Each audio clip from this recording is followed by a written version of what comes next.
Hi friends, ನಾನು ನಿಮ್ಮ Ravi C Naikar. As you know that current affairs ಒಂದು ಸೀರೀಸ್ ಸ್ಟಾರ್ಟ್ ಮಾಡಿದ್ರಿಂದ ಪ್ಲೀಸ್ ಪ್ರೀವಿಯಸ್ ವಿಡಿಯೋನು ಒಂದು ಟೈಪ್ ನೋಡ್ಕೊಂಬರ್ರಿ. ಯಾಕಂದ್ರೆ ಕಂಟಿನ್ಯೂಟಿ ಇತ್ತಂದ್ರೆ ಕೊಡ್ರಿ, ಕಾನ್ಸೆಪ್ಟ್ ಅರ್ಥ ಆಗ್ತವು. ಬಿಕಾಸ್ ನಾವು ಆನ್ಲೈನ್ ಕರೆಂಟ್ ಅವರ್ಸ್ಕಿನ ಯಾವ್ದಾದ್ರು ಪ್ರಚಲಿತ ಘಟನೆಯಲ್ಲಿ ಏನಾದ್ರು ಟಾಪಿಕ್ ನ ಕವರ್ ಮಾಡ್ಬೋದು, ಆ ತರ ಸೆಗ್ಮೆಂಟ್ ನಾ ಭಾಳ ಫೋಕಸ್ ಮಾಡ್ತೇನೆ. ಯಾಕಂದ್ರೆ ಆನ್ಲೈನ್ ಕರೆಂಟ್ ಅವರ್ಸ್ ನ ಇನ್ನೊಂದು ಎಕ್ಸಾಮ್ ಒಂದ್ ವಾರ ಹತ್ತು ದಿನ ಇದ್ದಾಗ ಅವ್ನು ಕವರ್ ಮಾಡ್ಬೋದು. ಅಂದ್ರೆ we can cover the online current affairs just before 10 days or 1 week of every exam. ಅಂದ್ರೆ ಲೈಕ್ ಅವಾರ್ಡ್ಸ್ ಇರ್ಬೋದು, ಸ್ಪೋರ್ಟ್ಸ್ ಇರ್ಬೋದು, ಪರ್ಸನ್ ಇನ್ ನ್ಯೂಸ್ ಇರ್ಬೋದು, ಇಂಡೆಕ್ಸ್ ಇರ್ಬೋದು, ರಿಪೋರ್ಟ್ಸ್ ಇರ್ಬೋದು, ಅವನ್ನೆಲ್ಲ ಏನ್ ಗೊತ್ತ್ರಿ ಕೊನೆಯ ಹಂತದಲ್ಲಿ ಪ್ರಿಪರೇಷನ್ ಮಾಡೋದು. ಬಟ್ ಈಗ ಸಮಯ ಇದ್ದಾಗ ನಾವೇನ್ ಮಾಡ್ಬೇಕು ಗೊತ್ತ್ರಿ, ಸಮಯ ಇದ್ದಾಗ ಎಷ್ಟಾಗುತ್ತಷ್ಟು ಕಾನ್ಸೆಪ್ಟ್ ನ ಟಾರ್ಗೆಟ್ ಮಾಡ್ಬೇಕ್ರಿ, ಕಾನ್ಸೆಪ್ಟ್ ನ ಟಾರ್ಗೆಟ್ ಮಾಡ್ಬೇಕು. ಪ್ಲೀಸ್ ಇನ್ನು ಯಾರಾದ್ರೂ ವಿಡಿಯೋ ನೋಡಿಲ್ಲ, ನಮ್ಮ ಪ್ಲೇ ಲಿಸ್ಟ್ ಅಲ್ಲಿ ಸಿಗ್ತಾವ ನೋಡ್ರಿ, current hours by Ravi Naikar ಅಂತ ನೀವು ಹೊಡೆದ್ರ will get all the videos. Please one time check ಮಾಡ್ಕೊಡ್ರಿ. So with this today will start some questions and concept. ಅಂದ್ರೆ ಇವತ್ತಿನ ಕ್ಲಾಸ್ ಅಲ್ಲಿ ಕೆಲವೊಂದಿಷ್ಟು ಕ್ವಶನ್ಸ್ ಕೆಲವೊಂದಿಷ್ಟು ಕಾನ್ಸೆಪ್ಟ್ ನ ನೋಡೋಣ್ರಿ. ಸೊ ಹೀಗಾಗಿ ನೋಡ್ಕೊಡ್ರಿ, ಫಸ್ಟ್ ಕ್ವಶನ್ ಆಗೋದ್ರಿ ಆಬ್ವಿಯಸ್ ನೋಡ್ಕೊಡ್ರಿ, ನಿಸಾರ್ ಮೇಲೆ ಅಂಕರು ಒಂದು ಕ್ವಶನ್ ಫಿಕ್ಸ್ ಇದೆ. ಯಾಕಂದ್ರೆ ಇದು ಇನ್ನೂ ಉಡಾವಣೆ ಆಗಿಲ್ಲ. 2021 SD ಎಕ್ಸಾಮ್ ಅಲ್ಲಿ ಕೇಳಿದೆ. ನಿಸಾರ್ ಎಂಬ ಯೋಜನೆಯ ಹೆಸರು ಈ ಕೆಳಗಿನ ಯಾವ ಸಂಸ್ಥೆ ಜೊತೆ ಜಂಟಿಯಾಗಿ ಮಾಡಲು ನಿರ್ಧರಿಸಿದೆ ಅಂತ ಕೇಳಿದ್ದಾರೆ. ಅದು 2021 SD ಸೆಪ್ಟೆಂಬರ್ ಆಗಿತ್ರಿ.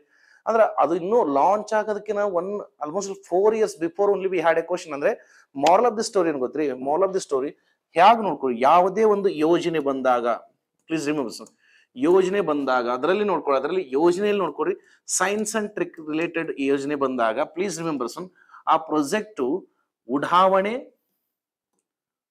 ಆದ್ಮೇಲೆ ಕ್ವಶನ್ ಕೇಳ್ತಾನೆ ಅಥವಾ ಘೋಷಣೆ ಮಾಡಿದ ಮೇಲೂ ಕ್ವಶನ್ ಕೇಳ್ತಾನೆ. ಘೋಷಣೆ ಮಾಡಿದ ಮೇಲೆ ಕ್ವಶನ್ ಕೇಳ್ತಾನೆ. We have plenty of examination. Because ಇಂಡಿಯಾದ ನೋಡ್ಕೊಳ್ರಿ ಶುಕ್ರಯಾನ ಬರೀ ಅನೌನ್ಸ್ ಮಾಡಿವಿ ನಾವು. ಆದ್ರೆ 2021 PSI 545 ಅಕ್ಟೋಬರ್ 3 ಒರಿಜಿನಲ್ ಪೇಪರ್ ತೆಗೆದು ನೋಡ್ಕೊಡ್ರಿ. We had Veritas and DaVinci belongs to which of the following planet ಅಂತ ಕೇಳಿದ್ರೆ ವರಿಟಾಸ್ ಮತ್ತು ದಾವಿನ್ಸಿ ಎಂಬ ಯೋಜನೆಗಳು ಈ ಕೆಳಗಿನ ಯಾವ ಗ್ರಹಕ್ಕಿವೆ ಅಂತ ಕೇಳಿದೆ. ಯಾಕಂದ್ರೆ ಭಾರತ ಶುಕ್ರನ ಅಧ್ಯಯನ ಮಾಡ್ತೀನಂತೆ. ಸೈನ್ಸ್ ಅಂಡ್ ಟೆಕ್ ಅಲ್ಲಿ ಗೊತ್ತ್ರಿ, ಪ್ರಾಜೆಕ್ಟ್ ಅನೌನ್ಸ್ಮೆಂಟ್ ಆಗಿದ್ರು ಕೂಡ ಕೇಳ್ತಾನೆ, ಆ ಪ್ರಾಜೆಕ್ಟ್ ಉಡಾವಣೆ ಮಾಡಿದ ಮೇಲೆ ಕೇಳ್ತಾನೆ, ಆ ಪ್ರಾಜೆಕ್ಟ್ ಯಶಸ್ವಿ ಆದ್ಮೇಲೆ ಏನ್ ಕೇಳ್ತಾನೆ ಗೊತ್ತ್ರಿ, ಯಾವ ರಾಕೆಟ್ ಲಿಫ್ಟ್ ಮಾಡ್ತು, ಯಾವ ಕಕ್ಷೆಯಲ್ಲಿ ಇತ್ತು ಅಥವಾ ಯಾವ ಗ್ರಹಕ್ಕಿತ್ತು ಕೇಳ್ತಾನೆ. ಇನ್ ಕೇಸ್ ಏನ್ ಮಾಡ್ತಾನೆ ಗೊತ್ತ್ರಿ, ಅದು ಹೋಗಿ ಯಶಸ್ವಿಯಾಗಿ ಅಲ್ಲಿ ತಲುಪಿದ ಮೇಲೆ ಅದ್ರ ಏನಾದ್ರೂ ಕಂಡುಕೊಳ್ತಾ, ಏನಾದ್ರೂ ಎಕ್ಸ್ಪೆರಿಮೆಂಟಲ್ ಸಕ್ಸೀಡ್ ಆತಾ ಅದ್ರ ಮೇಲೆ ಕೇಳ್ತಾನೆ. ಬೆಸ್ಟ್ ಎಕ್ಸಾಂಪಲ್ PSI 545 ರೀ ಎಕ್ಸಾಮ್ ತೆಗೆದು ನೋಡ್ಕೊಡ್ರಿ 2024 ಜನವರಿ. ಏನ್ ಕೇಳಿದ, ಇತ್ತೀಚೆಗೆ ಪ್ರಜ್ಞಾನ್ ಎಂಬ ರೋವರ್ ಚಂದ್ರನ ದಕ್ಷಿಣ ಧ್ರುವದಲ್ಲಿ ಈ ಕೆಳಗಿನ ಯಾವ ಧಾತುವನ್ನು ಪತ್ತೆ ಹಚ್ಚಿತು ಅಂತ ಕೇಳಿದ್ರೆ recently the Pragyan rover have detected which of the following metal on the south pole of a moon ಅಂತ ಕೇಳಿದ್ರಿ. ಅಲ್ಲಿ ಆಪ್ಷನ್ ಅಲ್ಲಿ ಸಲ್ಫರ್ ಅಂತಿದ್ರಿ. Moral of the story, science and tech questions ಬಂದಾಗ ಯಾವುದೇ ಒಂದು ಪ್ರಾಜೆಕ್ಟ್ ನ ಘೋಷಣೆ ಮಾಡಿದ್ರೆ ಕೇಳ್ತಾನ, ಉಡಾವಣೆ ಮಾಡಿದ್ಮೇಲೆ ಕೇಳ್ತಾನ, ಮತ್ತೇನ್ ಕೇಳ್ತಾನ, ಅದು ಏನಾದ್ರೂ ಯಶಸ್ವಿಯಾಗಿ ಅಲ್ಲಿ ಏನಾದ್ರೂ ಪತ್ತೆ ಹಚ್ಚಿದರೆ, ಅಂದ್ರೆ if it is going to detect anything in that particular air or ಯಾವ್ದಾದ್ರು ರಿಪೋರ್ಟ್ ಪಬ್ಲಿಷ್ ಮಾಡಿದ್ರೆ ಅಥವಾ ಯಾವ್ದಾರ ಎಲಿಮೆಂಟ್ ಫೈಂಡ್ ಆಗ್ತದ್ರೆ ಕೇಳ್ತಾನೆ. ಸೊ ಹೀಗಾಗಿ ಒಂತಲ್ಲಿ ಇಟ್ಕೊಂಡು ಸೈನ್ಸ್ ಅಂಡ್ ಟೆಕ್ ಅಲ್ಲಿ if any project have been announce ಮಾಡಿದ್ರೆ ಸಾಕು ಕೇಳ್ತಾನ, ಉಡಾವಣೆ ಮಾಡಿದ್ರೆ ಕೇಳ್ತಾನ, ನೆಕ್ಸ್ಟ್ ಯಶಸ್ವಿ ಕೇಳ್ತಾನೆ, ನೆಕ್ಸ್ಟ್ ಏನ್ ಕೇಳ್ತಾನೆ, ಆ ಯೋಜನೆಯಲ್ಲಿ ಹೊತ್ತುಕೊಂಡು ಹೋದ ಉಪಕರಣಗಳ ಮೇಲೆ ಕೇಳ್ತಾನೆ. ಅಂದ್ರೆ what are the equipments are experimental equipments carried by such project ಅಂತ ಕೇಳ್ತಾನೆ. Best example if you go for KS 2024 2024 KS ಅಲ್ಲಿ ತೆಗೆದು ನೋಡ್ಕೊಡಿ, ಚಂದ್ರಯಾನ 2 ನಲ್ಲಿ ಈ ಕೆಳಗಿನ ಯಾವ ಉಪಕರಣವನ್ನು ಕೊಂಡುಕೊಂಡು ಹೋಗಲಾಯಿತು ಅಂತ ಕೇಳಿದಾರೆ. Which of the following experimental equipment carried during the Chandrayaan 2 ಅಂತ ಕೇಳಿದಾರೆ. Moral of the story, please ಇದನ್ನೇ ಫಾಲೋ ಮಾಡ್ರಿ. ಯಾವ್ದಾದ್ರು ಸೈನ್ಸ್ ಅಂಡ್ ಟೆಕ್ ಅಲ್ಲಿ ಯಾವ್ದಾದ್ರು ಒಂದು ಪ್ರಾಜೆಕ್ಟ್ ಘೋಷಣೆ ಮಾಡಿದ್ರೆ ಕೇಳ್ತಾನೆ, ಯಾವ್ದಾರು ಘೋಷಣೆ ಮಾಡಿದ್ರೆ ಯಾರ ಜೊತೆ ಅಥವಾ ಯಾವ್ದು ಉದ್ದೇಶ ಕೇಳ್ತಾನೆ, ಉಡಾವಣೆ ಮಾಡಿದ್ಮೇಲೆ ರಾಕೆಟ್ ಯಾವುದು, ಯಾವ ದಿನಾಂಕದಿಂದ ಹಾರಿಸಲಾಯ್ತು, ಅದು ಐತಿಹಾಸಿಕ ಇದರಲ್ಲಿ ಚೆಕ್ ಮಾಡ್ತಾನೆ.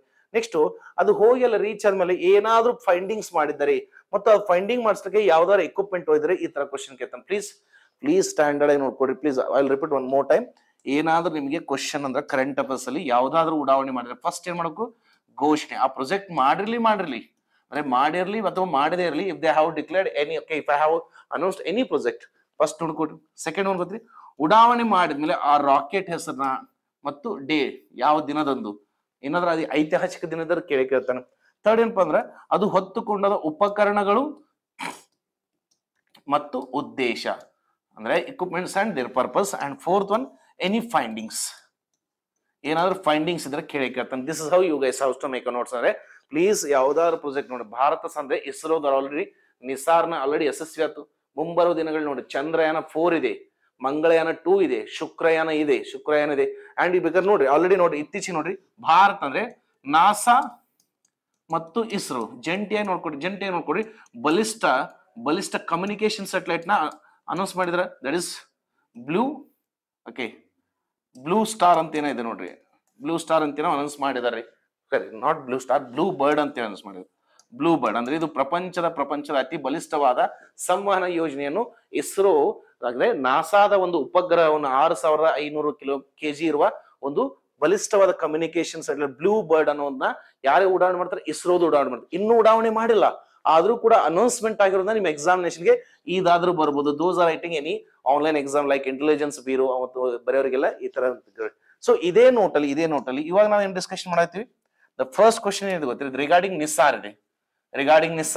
ನಿಸ್ಸಾರ್ ಅಂತ ಎಲ್ರಿಗೂ ಗೊತ್ತಿದ್ರಿ. ನಿಸ್ಸಾರ್ ದ ಡೆಫಿನೇಷನ್ ಹೇಳ್ತೀವಿ ಗೊತ್ತಿರಿ, ನಿಸ್ಸಾರ್ ಡೆಫಿನೇಷನ್ ಹೇಳ್ತೀರಿ, that is NASA ISRO synthetic aperture. First ಇದ್ರ ಹಿಂದೆ ಟಾಪಿಕ್ ನೋಡೋಣ, ಅಪರೇಚರ್ ರಡಾರ್, ಆಮೇಲೆ ಬೇಕಾದ್ರೆ ಒನ್ ಲೈನ್ ನೋಡನ್ರಿ, ಆಮೇಲೆ ರಡಾರ್ ಅಂತ. ಹಾಗಾದ್ರೆ what do you mean by radar? ಈ ಫಸ್ಟ್ ಟಾಪಿಕ್ ಏನ್ ನಮಗೆ ರಡಾರ್ ಅಂದ್ರೆ ಏನು, ನೆಕ್ಸ್ಟ್ ಸಿಂಥೆಟಿಕ್ ಅಂದ್ರೆ ಏನು. ಆಬ್ವಿಯಸ್ಲಿ ನಾಸಾ ಮತ್ತು ಇಸ್ರೋ ನೋಡ್ಬೋದು, ಇದು ಅಮೆರಿಕದ ಸರ್ಕಾರಿ ಬಾಹ್ಯಾಕಾಶ ಸಂಸ್ಥೆ ಮತ್ತು ಇಸ್ರೋ ಅನ್ನೋದು ಭಾರತದ ಸರ್ಕಾರಿಯ ಬಾಹ್ಯಾಕಾಶ ಸಂಸ್ಥೆ. The NASA is the American government space agency and ISRO is the Indian government space agency. ಇವಾಗ ಸ್ಟಾಟಿಕ್ ಆಯ್ತು. ನೆಕ್ಸ್ಟ್ ರಡಾರ್ ಅಂದ್ರೆ ಏನು? What do you mean by radar? Because ಪ್ರತಿಯೊಂದು ಚಲಿಸುವ ವಸ್ತುವಿಗೆ ತನ್ನದೇ ಆದ ಒಂದು ಎಮಿಷನ್ ಇರ್ತದ್ರಿ. ಹಾಗಾದ್ರೆ ರಡಾರ್ ಏನಂತೀವಿ? ರೇಡಿಯೋ ಡಿಟೆಕ್ಷನ್ ಅಂಡ್ ರೇಂಜಿಂಗ್ ಅಂದ್ರೆ ರೇಡಿಯೋ ಡಿಟೆಕ್ಷನ್ ಅಂಡ್ ರೇಂಜಿಂಗ್ ಅಂದ್ರೆ ಸರ್ ಇಲ್ಲಿ ನಾವು ಎರಡು ಬಲಗಳನ್ನು ಬಳಸಿಕೊಂಡು ಒಂದು ತರಂಗಗಳನ್ನು ಮಾಡಿ ಅತಿ ಹೆಚ್ಚು ತರಂಗಗಳು ಮಾಡಿ ಏನ್ ಮಾಡ್ತೀವಿ, ಯಾವ ಭಾಗಕ್ಕೆ ಬೇಕು ಆ ತರ ಏನ್ ಮಾಡ್ತೀವಿ, ಬಂಬಾರ್ಡಿಂಗ್ ಮಾಡ್ತಿರ್ತೀವಿ. ಹಾಗಾದ್ರೆ ನಮ್ಮ ಸೌರಮಂಡಲ ಅಥವಾ ಬ್ರಹ್ಮಾಂಡದಲ್ಲಿ in our entire universe there is two forces are real. ಅಂದ್ರೆ ನಮ್ಮ ಬ್ರಹ್ಮಾಂಡದಲ್ಲಿ ಎರಡು ಬಲಗಳು ನಿಜವಾಗಿದವು ಅಂತ ಹೇಳ್ತಾರೆ. ಏನ್ ಸರ್ ಅಂತ ಬೆಸ್ಟ್ ಎಕ್ಸಾಂಪಲ್, ಇದೊಂದು ಆಬ್ಜೆಕ್ಟ್, ಇದಕ್ಕೆ ಸೆಲೆಸ್ಟಿಯಲ್ ಬಾಡಿ ಅಂತೀವಿ, ಇದೊಂದು ಆಬ್ಜೆಕ್ಟ್ ಅಂತ ತಿಳ್ಕೊಳ್ಳಿ. ಅಂದ್ರೆ ಎರಡು ವಸ್ತುಗಳಿದೆ ಅಂತ ತಿಳ್ಕೊಡ್ರಿ, ಎರಡು ವಸ್ತುಗಳನ್ನು ಜಸ್ಟ್ ಅಂಡರ್ಸ್ಟ್ಯಾಂಡ್. ಇದೊಂದು ಎಕ್ಸ್ ಅನ್ನ ವಸ್ತು, ಇದೊಂದು ವಾಯ್ ಅನ್ನ ವಸ್ತು ಅಂತ ತಿಳ್ಕೊಡ್ರಿ. ಹಾಗಾದ್ರೆ ನಮ್ಮ ಯೂನಿವರ್ಸ್ ಅಲ್ಲಿ there are two forces are real ಅಂತ ಹೇಳ್ತೀವಿ. ನಮ್ಮ ಬ್ರಹ್ಮಾಂಡದಲ್ಲಿ ಎರಡು ಬಲಗಳು ಶಾಶ್ವತವಾಗಿದೆ. ಹೇಗ್ ನೋಡ್ಕೊಡ್ರಿ, that is if this is start rotating, ಇದು ತಿರುಗ್ತಾ ಇದ್ರೆ ತನ್ನದೇ ಆದ ಒಂದು ಆಕರ್ಷಣ ಬಲ ಹೊಂದಿರ್ತದ್ರಿ. ಅಂದ್ರೆ ಆಕಾಶದಲ್ಲಿರುವ ಪ್ರತಿಯೊಂದು ಆಕಾಶಕಾಯಿಗಳು ತನ್ನದೇ ಆದ ಗುರುತ್ವಾಕರ್ಷಣ ಬಲ ಹೊಂದಿರಿ. ಇನ್ ಕೇಸ್ ಅವು ತನ್ನನ್ನೇ ತಿರುಗ್ತದೆ ಅಂದ್ರೆ ನೋಡ್ರಿ, ಗುರುತ್ವಾಕರ್ಷಣ ಬಲದಿಂದ ಇದು ಏನಾಗುತ್ತೆ ಗೊತ್ತ್ರಿ, ಈ ಕಡೆ ಸೆಳಿತಾ ಹೋಗ್ತೀರಿ. ಗುರುತ್ವಾಕರ್ಷಣ ಬಲ ಅಂತಂದ್ರ ಆಯಸ್ಕಾಂತಿ ಬಲ ಅಂದ್ರೆ ಇದೇನಂತ್ರಿ, ಗುರುತ್ವಾಕರ್ಷಣದಿಂದ ಕಾರಣವಾದ ದಟ್ ಇಸ್ ಮ್ಯಾಗ್ನೆಟಿಕ್ ಫೀಲ್ಡ್. ಅಂದ್ರೆ ನಮ್ಮ ಸೌರಮಂಡಲದಲ್ಲಿ ಎರಡು ಬಲಗಳು ಶಾಶ್ವತವಾಗಿದೆ ಅಂತ ಹೇಳ್ತಂದ್ರೆ sir, every celestial body they have their own gravitational pull, they will attract another object, right? ಆಕಾಶದಲ್ಲಿರುವ ಪ್ರತಿಯೊಂದು ವಸ್ತು ತನ್ನನ್ನೇ ತಿರುಗ್ತಿರ್ಬೇಕಾದ್ರ ತನ್ನದೇ ಒಂದು ಆಕರ್ಷಣ ಬಲವನ್ನು ಹೊಂದಿರುತ್ತೆ.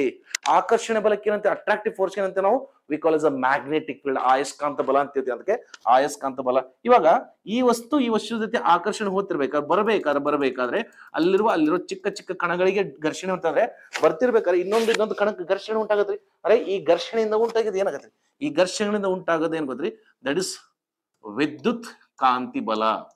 ಅಂದ್ರೆ ದಟ್ ಇಸ್ ಎಲೆಕ್ಟ್ರಿಕಲ್ ಫೀಲ್ಡ್.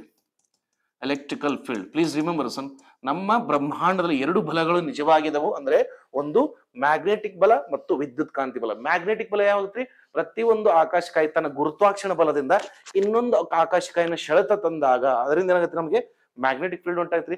ಅದು ಬರ್ತಿರ್ಬೇಕಾರ ಸ್ಪೇಸ್ ಅಲ್ಲಿರುವ ಕಣಗಳಿಗೆ ಒಂದಕ್ಕೊಂದು ಡಿಕ್ಕಿ ಹೊಡೆದಲ್ಲಿ ಏನ್ರಿ, ವಿದ್ಯುತ್ ಘರ್ಷಣೆಯಿಂದ ಏನಾಗತ್ತೆ ಗೊತ್ತ್ರಿ, ವಿದ್ಯುತ್ ಕ್ರಿಯೇಟ್. ಅದಕ್ಕೆ ನಾವು ಎಲೆಕ್ಟ್ರಿಕಲ್ ಫೀಲ್ಡ್ ಅಥವಾ ವಿದ್ಯುತ್ ಕಾಂತಿ ಇರ್ತೀವಿ. ಸರ್, ಇವೆರಡೂ ಬಲಗಳನ್ನು ಬಳಸಿಕೊಂಡು ನಾವೇನ್ ಮಾಡ್ತೀವಿ, ಒಂದು ತರಂಗ ಮಾಡ್ತೀವಿ, ಅಂದ್ರೆ ಒಂದು ವೇವ್ ಮಾಡ್ತೀವಿ. ಆ ವೇವ್ ಏನಂತಾರ ಗೊತ್ತ್ರಿ, ಆ ವೇವ್ ಏನಂತೀವಿ ನಾವು, ದಟ್ ಇಸ್ ಆ ವೇವ್ ನಾವು ರಡಾರ್ ವ್ಯವಸ್ಥೆ ಅಂತ ಹೇಳ್ತೀವಿ. ಅಂದ್ರೆ ಈ ರಡಾರ್ ವ್ಯವಸ್ಥೆಯನ್ನು ಯಾವ್ದಾದ್ರು ಒಂದು ವಸ್ತುವಿನ ಬಿಟ್ಟಾಗ ಅದರಿಂದ ಏನ್ ರಿಫ್ಲೆಕ್ಷನ್ ಬರ್ತದಲ್ಲ ಅದನ್ನ ಅಧ್ಯಯನ ಮಾಡ್ಕೊಂಡು ನಾವು ಪ್ರೆಡಿಕ್ಷನ್ ಮಾಡ್ಬೋದು, ಈ ತರ ಆಗುತ್ತೆ ಅಂತ ಹೇಳಿ. ಸೊ ಹೀಗಾಗಿ ಇದನ್ನ ಅಧ್ಯಯನ ಮಾಡ್ಲಿಕ್ಕೆ ಇಸ್ರೋ ಮತ್ತು ನಾಸಾದ ಏನ್ ಗೊತ್ತ್ರಿ, ಇಸ್ರೋ ಮತ್ತು ನಾಸಾದ ಏನ್ ಮಾಡಿದಾರೆ, ದಟ್ ಇಸ್ ಇದು ಎಲ್ ಬ್ಯಾಂಡ್ ಎಲ್ ಬ್ಯಾಂಡ್ ಮತ್ತು ಎಸ್ ಬ್ಯಾಂಡ್. ಎಸ್ ಬ್ಯಾಂಡ್ ಇದು ನೋಡ್ಕೊಡ್ರಿ, ಕೇಳಬಹುದು. ಈ ಉಪಕರಣವನ್ನು ಯಾರು ಕೊಟ್ಟಾರ? ಈ ಉಪಕರಣ ಇಸ್ರೋದವ್ರು ಕೊಟ್ಟಿದ್ದಾರೆ. ಹಾಗಾದ್ರೆ ಎಲ್ ಬ್ಯಾಂಡ್ ಉಪಕರಣ ಯಾರು ಕೊಟ್ಟಿದ್ದಾರೆ? ದಟ್ ಇಸ್ ನಾಸಾದವರು ಎಲ್ ಬ್ಯಾಂಡ್ ಉಪಕರಣವನ್ನು ಕೊಟ್ಟಿದ್ದಾರೆ. ಹಾಗಾದ್ರೆ ನೋಡ್ರಿ, ಇದು ಎಲ್ ಬ್ಯಾಂಡ್ ಮತ್ತು ಎಸ್ ಬ್ಯಾಂಡ್ ರಡಾರ್ಗಳನ್ನು, ಓಕೆ, ರಡಾರ್ ಅಂದ್ರೆ ಅರ್ಥ ಆಗತ್ತ, ರಡಾರ್ಗಳನ್ನು ಬಳಸಿರುವ ಪ್ರಪಂಚದ ಮೊದಲ ಭೂಪಟ ಉಪಗ್ರಹ ಅಂದ್ರೆ it is the first ever project to use that is L band and S band radar system to understand ಅಂದ್ರೆ ನೋಡ್ರಿ, ಮೇಲಿಂದ ಇದು ಪ್ರತಿ ಸಲ ಈ ತರ ತರಂಗಗಳು ವೇವ್ಗಳು ಬಿಡ್ತಿರ್ಬೇಕಾದ್ರೆ ಇಲ್ಲಿಂದ ವಾಪಸ್ ರಿಫ್ಲೆಕ್ಷನ್ ಹೋಗುತ್ತೆ. ಅಂದಾಗ ರಿಫ್ಲೆಕ್ಷನ್ ಹೋಗ್ತಿರ್ಬೇಕಾದ್ರೆ ಒಂದು ಸ್ಥಿರವಾದ ವಸ್ತು ಮೇಲೆ ಬಿದ್ದಾಗ ರಿಫ್ಲೆಕ್ಷನ್ ಬೇರೆ ಇರ್ತಾರೆ, ಒಂದು ಮೂವಿಂಗ್ ವಸ್ತು ಮೇಲೆ ಬಿಟ್ಟಾಗ ರಿಫ್ಲೆಕ್ಷನ್ ಬೇರೆ ಇರ್ತಾರೆ. ಸೊ ಹೀಗಾಗಿ ಇದರಿಂದ ನಮ್ಗೆ ಆಗುವ ಲಾಭಗಳೇನ್ ಗೊತ್ತ್ರಿ? ಮುಂಚಿತವಾಗಿ ಭೂಕಂಪಗಳನ್ನ ಕಂಡುಹಿಡಿಬಹುದು. ಅಂದ್ರೆ ಈ ಭಾಗದ ಇನ್ನೊಂದು 10 ದಿನ ಅಥವಾ 15 ದಿನ ಭೂಕಂಪ ಆಗ್ತಿದ್ರೆ ಅಲ್ಲಿ ಜನ ಬೇರೆ ಕಡೆ ಶಿಫ್ಟ್ ಮಾಡಬಹುದು. ಓಕೆ, ಇಲ್ಲ ಭೂಕಂಪ ಅರ್ಥಕ್ವೇಕ್ ನೆಕ್ಸ್ಟ್ ನೋಡ್ರಿ, ದಟ್ ಇಸ್ ಐಸ್ ಮೆಲ್ಟಿಂಗ್. ಅಂದ್ರೆ ಅಲ್ಲಿಂದ ಏನಾದ್ರೂ ಐಸ್ ಮೆಲ್ಟ್ ಆಗ್ತಾ ಇದ್ರೆ ಅಂದ್ರೆ ಅಲ್ಲಿಂದ ಏನಾದ್ರೂ ಮಂಜು ಕರಗ್ತಾ ಇದ್ರೆ ಸರ್ ಕೆಳಭಾಗಲು ಮೇಲಿಂದ ಮಂಜು ಕರಗಿದ ಕೆಳಭಾಗಲು ಪ್ರವಾಹಗಳು ಬರೋಕ್ ಸಾಧ್ಯತೆ ಇರುತ್ತೆ. ಮುಂಚಿತವಾಗಿ ಹೇಳ್ಬೋದು, ನೋಡಪ್ಪ ಇಲ್ಲಿ ಈ ಇಷ್ಟು ತಾಪವನ್ನು ಏರ್ತಾರೆ, ಕ್ರಮೇಣವಾಗಿ ಇಲ್ಲಿ ಮಂಜು ಕರಗ್ತಾ ಇದೆ, ಪ್ಲೀಸ್ ಕೆಳಗಡೆ ಭಾಗದಿದ್ರು ಬೇರೆ ಕಡೆ ಶಿಫ್ಟ್ ಆಗ್ರಿ, ಇಲ್ಲ ಅಂತಂದ್ರೆ ದೊಡ್ಡ ಪ್ರವಾಹ ಬರುವುದಿದೆ ಅಂದ್ರೆ ಸರ್ ಅರ್ಲಿ ವಾರ್ನಿಂಗ್ ಅಂತ ಹೇಳ್ತಾರೆ. ದಟ್ ಇಸ್ ನಮಗೆ ಐಸ್ ಮೆಲ್ಟಿಂಗ್ ಅಥವಾ ಡಿಫಾರ್ಮೇಶನ್ ಮತ್ತು ಅರ್ಥಕ್ವೇಕ್ಸ್ ನ ಮತ್ತು ಜ್ವಾಲಾಮುಖಿಗಳನ್ನ ಅಡ್ವಾನ್ಸ್ ಆಗಿ ಮುಂಚಿತವಾಗಿ ಕಂಡಿಡ್ಲಿಕ್ಕೆ ಎಲ್ ಮತ್ತು ಎಸ್ ಬ್ಯಾಂಡ್ ಯೂಸ್ ಮಾಡ್ತಾರೆ. So don't worry, science and tech ಅಲ್ಲಿ ನಿಮಗೆ ಎಸ್ ಅಂದ್ರೆ ಬ್ಯಾಂಡ್ ವಿಡ್ತ್ ಅಂದ್ರೆ ಏನು, ಸ್ಪೆಕ್ಟ್ರಮ್ ಅಂದ್ರೆ ಡೆಫಿನೆಟ್ ಹೇಳ್ತಾರೆ. ಇಲ್ಲ ಸ್ವಲ್ಪ ನಿಮ್ಗೆ ಏನ್ ಮಾಡಿದ್ರಿ, ರಡಾರ್ ಅಂದ್ರೆ ಹೇಳ್ಕೊಟ್ಟಿದ್ದೀನಿ. So please remember. ಸೊ ಹೀಗಾಗಿ ಇದಕ್ಕೆ ಸರಿಯಾದ ಉತ್ತರ ದಟ್ ಇಸ್ ಸಿ ಆಪ್ಷನ್. ಮತ್ತು ಕೇಳ್ಬೋದು ನೋಡ್ರಿ, ಯಾವ ರಾಕೆಟ್ ಇಂದ ಉಡಾವಣೆ ಮಾಡಿ ನಾವು? GSLV F-16 ಎಂಬ ರಾಕೆಟ್ ಇಂದ ಪ್ರಪಂಚದ ಬಲಿಷ್ಠವಾದ ಈ ತರ ರಡಾರ್ ವ್ಯವಸ್ಥೆ ಬಳಸಿದ ಮೊದಲ ಯೋಜನೆ ಯಾವುದು ಅಂದ್ರೆ ನಿಸಾರ್. ಅದನ್ನ ನಿಸಾರ್ದವರು ಏನ್ ಮಾಡಿದಾರೆ ಗೊತ್ತ್ರಿ? That is NASA ISRO synthetic aperture radar. Radar ಅಂದ್ರೆ ಏನ್ರಿ? ಎರಡು ನಿಜವಾದ ಬಲಗಳಿಂದ ತಯಾರಲಾದ ಒಂದು ತರಂಗವನ್ನು ನಾವು ಎಲ್ಲಿ ಬೇಕಂದ್ರೆ ಭೂಮಿಯ ಆವದಲ್ಲಿ ಬಿಡ್ತೀವಿ. ನೆಕ್ಸ್ಟ್ ನೋಡ್ಕೊಡ್ರಿ, ಇದರಿಂದ ಒಳ್ಳೊಳ್ಳೆ ಇಮೇಜಸ್ ಕಂಡುಹಿಡಿಬಹುದು. ಯಾವ ಭಾಗದಲ್ಲಿ ಯಾವ ತರ ಮೆಲ್ಟ್ ಆಗ್ತಾ ಇದೆ ಅಲ್ಲಿ ಫಿಸಿಕಲಿ ಇಲ್ಲ ಅಂತಂದ್ರು ಉಪಗ್ರಹ ವ್ಯವಸ್ಥೆಯಿಂದ ನಾವು ಅಲ್ಲಿ ಕಂಡುಹಿಡ್ಕೋಬಹುದು ಅಂತ ಹೇಳ್ತಾರೆ. ಸೊ ಪ್ಲೀಸ್ ರಿಮೆಂಬರ್, ಅಂದ್ರೆ ನಿಸಾರ್ ಮೇಲೆ ಒಂದು ಕ್ವಶನ್ ಬಂದೇ ಬರೋದಿದೆ, ಯಾಕಂದ್ರೆ ಇದು ಮೊದಲ ಭೂಪಟ ಅಂದ್ರೆ it's first earth observation project ಆಗಿದೆ. ಯಾವ ತರ? ರಡಾರ್ ಅನ್ನು ಬಳಕೆ ಮಾಡಿದ್ದು ಅಂತ ಹೇಳ್ತಾರೆ. ಸೊ ಹೀಗಾಗಿ ನಿಮ್ ಎಕ್ಸಾಮ್ಗೆ ಇದ್ರ ಮೇಲೆ ಒಂದು ಪ್ರಬಂಧನೂ ಕೇಳೋ ಚಾನ್ಸ್ ಇದೆ ರೀ. ಅಂದ್ರೆ ಈಗ ಆಗುತ್ತಿರುವ ಯೋಜನೆ ಇತ್ತೀಚೆಗೆ ಉಡಾವಣೆ ಮಾಡಿದ ಯೋಜನೆಗಳು ಹೇಗೆ ಭಾರತದ ಸಾಮಾಜಿಕ ಮತ್ತು ಆರ್ಥಿಕ ಪರಿಸ್ಥಿತಿಯನ್ನು ಬದಲಾಯಿಸಬಲ್ಲವು ಅಂತೇಳಿ ಒಂದು essay ಕೇಳೋದಂದ್ರೆ with recent projects made by government of India or any space agency ಕೊಟ್ಟು how these can improve social and economic conditions of a Indian society ಅಂತೇಳಿ ನಿಮ್ಗೆ ಪ್ರಬಂಧ ಅಂದ್ರೆ ಎಸ್ಸೆ ಕೇಳ್ಬೋದ್ರಿ. ಇದಕ್ಕೆ ಸರಿಯಾದ ಉತ್ತರ C option. Please remember. So next one, okay, ಹೆಚ್ಚುವರಿ ಹಣಕಾಸು ಸೇರಿಸಿಕೊಡುವ ಹೂಡಿಕೆ ಅಂದ್ರೆ ಫೈನಾನ್ಷಿಯಲ್ ಇನ್ಕ್ಲೂಷನ್ ಇಂಡೆಕ್ಸ್. ಸರ್ ಹಾಗಾದ್ರೆ ಫೈನಾನ್ಷಿಯಲ್ ಇನ್ಕ್ಲೂಷನ್ ಅಂದ್ರೆ ಏನು? What do you mean by inclusion? ಅಂದ್ರೆ ಸೇರಿಸುವಿಕೆ ಅಂತ ಹೇಳ್ತಾರೆ. ಸರ್ ಸೇರಿಸುವಿಕೆ ಅಂತ ಬಂದಾಗ ಆಬ್ವಿಯಸ್ಲಿ ಸೇರಿಸುವಿಕೆ ಅಂತ ಬಂದಾಗ ಒಂದ್ ತಲೆಯಲ್ಲಿ ಇಟ್ಕೊಡ್ರಿ ನೀವು. ಬೇಕಾದ್ರೆ ನೀವು ನೋಡ್ರಿ, RBI ಫಂಕ್ಷನ್ಸ್ ಏನಿರುತ್ತೆ ಗೊತ್ತಿರಿ? RBI ಏನ್ ಮಾಡ್ತದ್ರಿ? Monetary policy.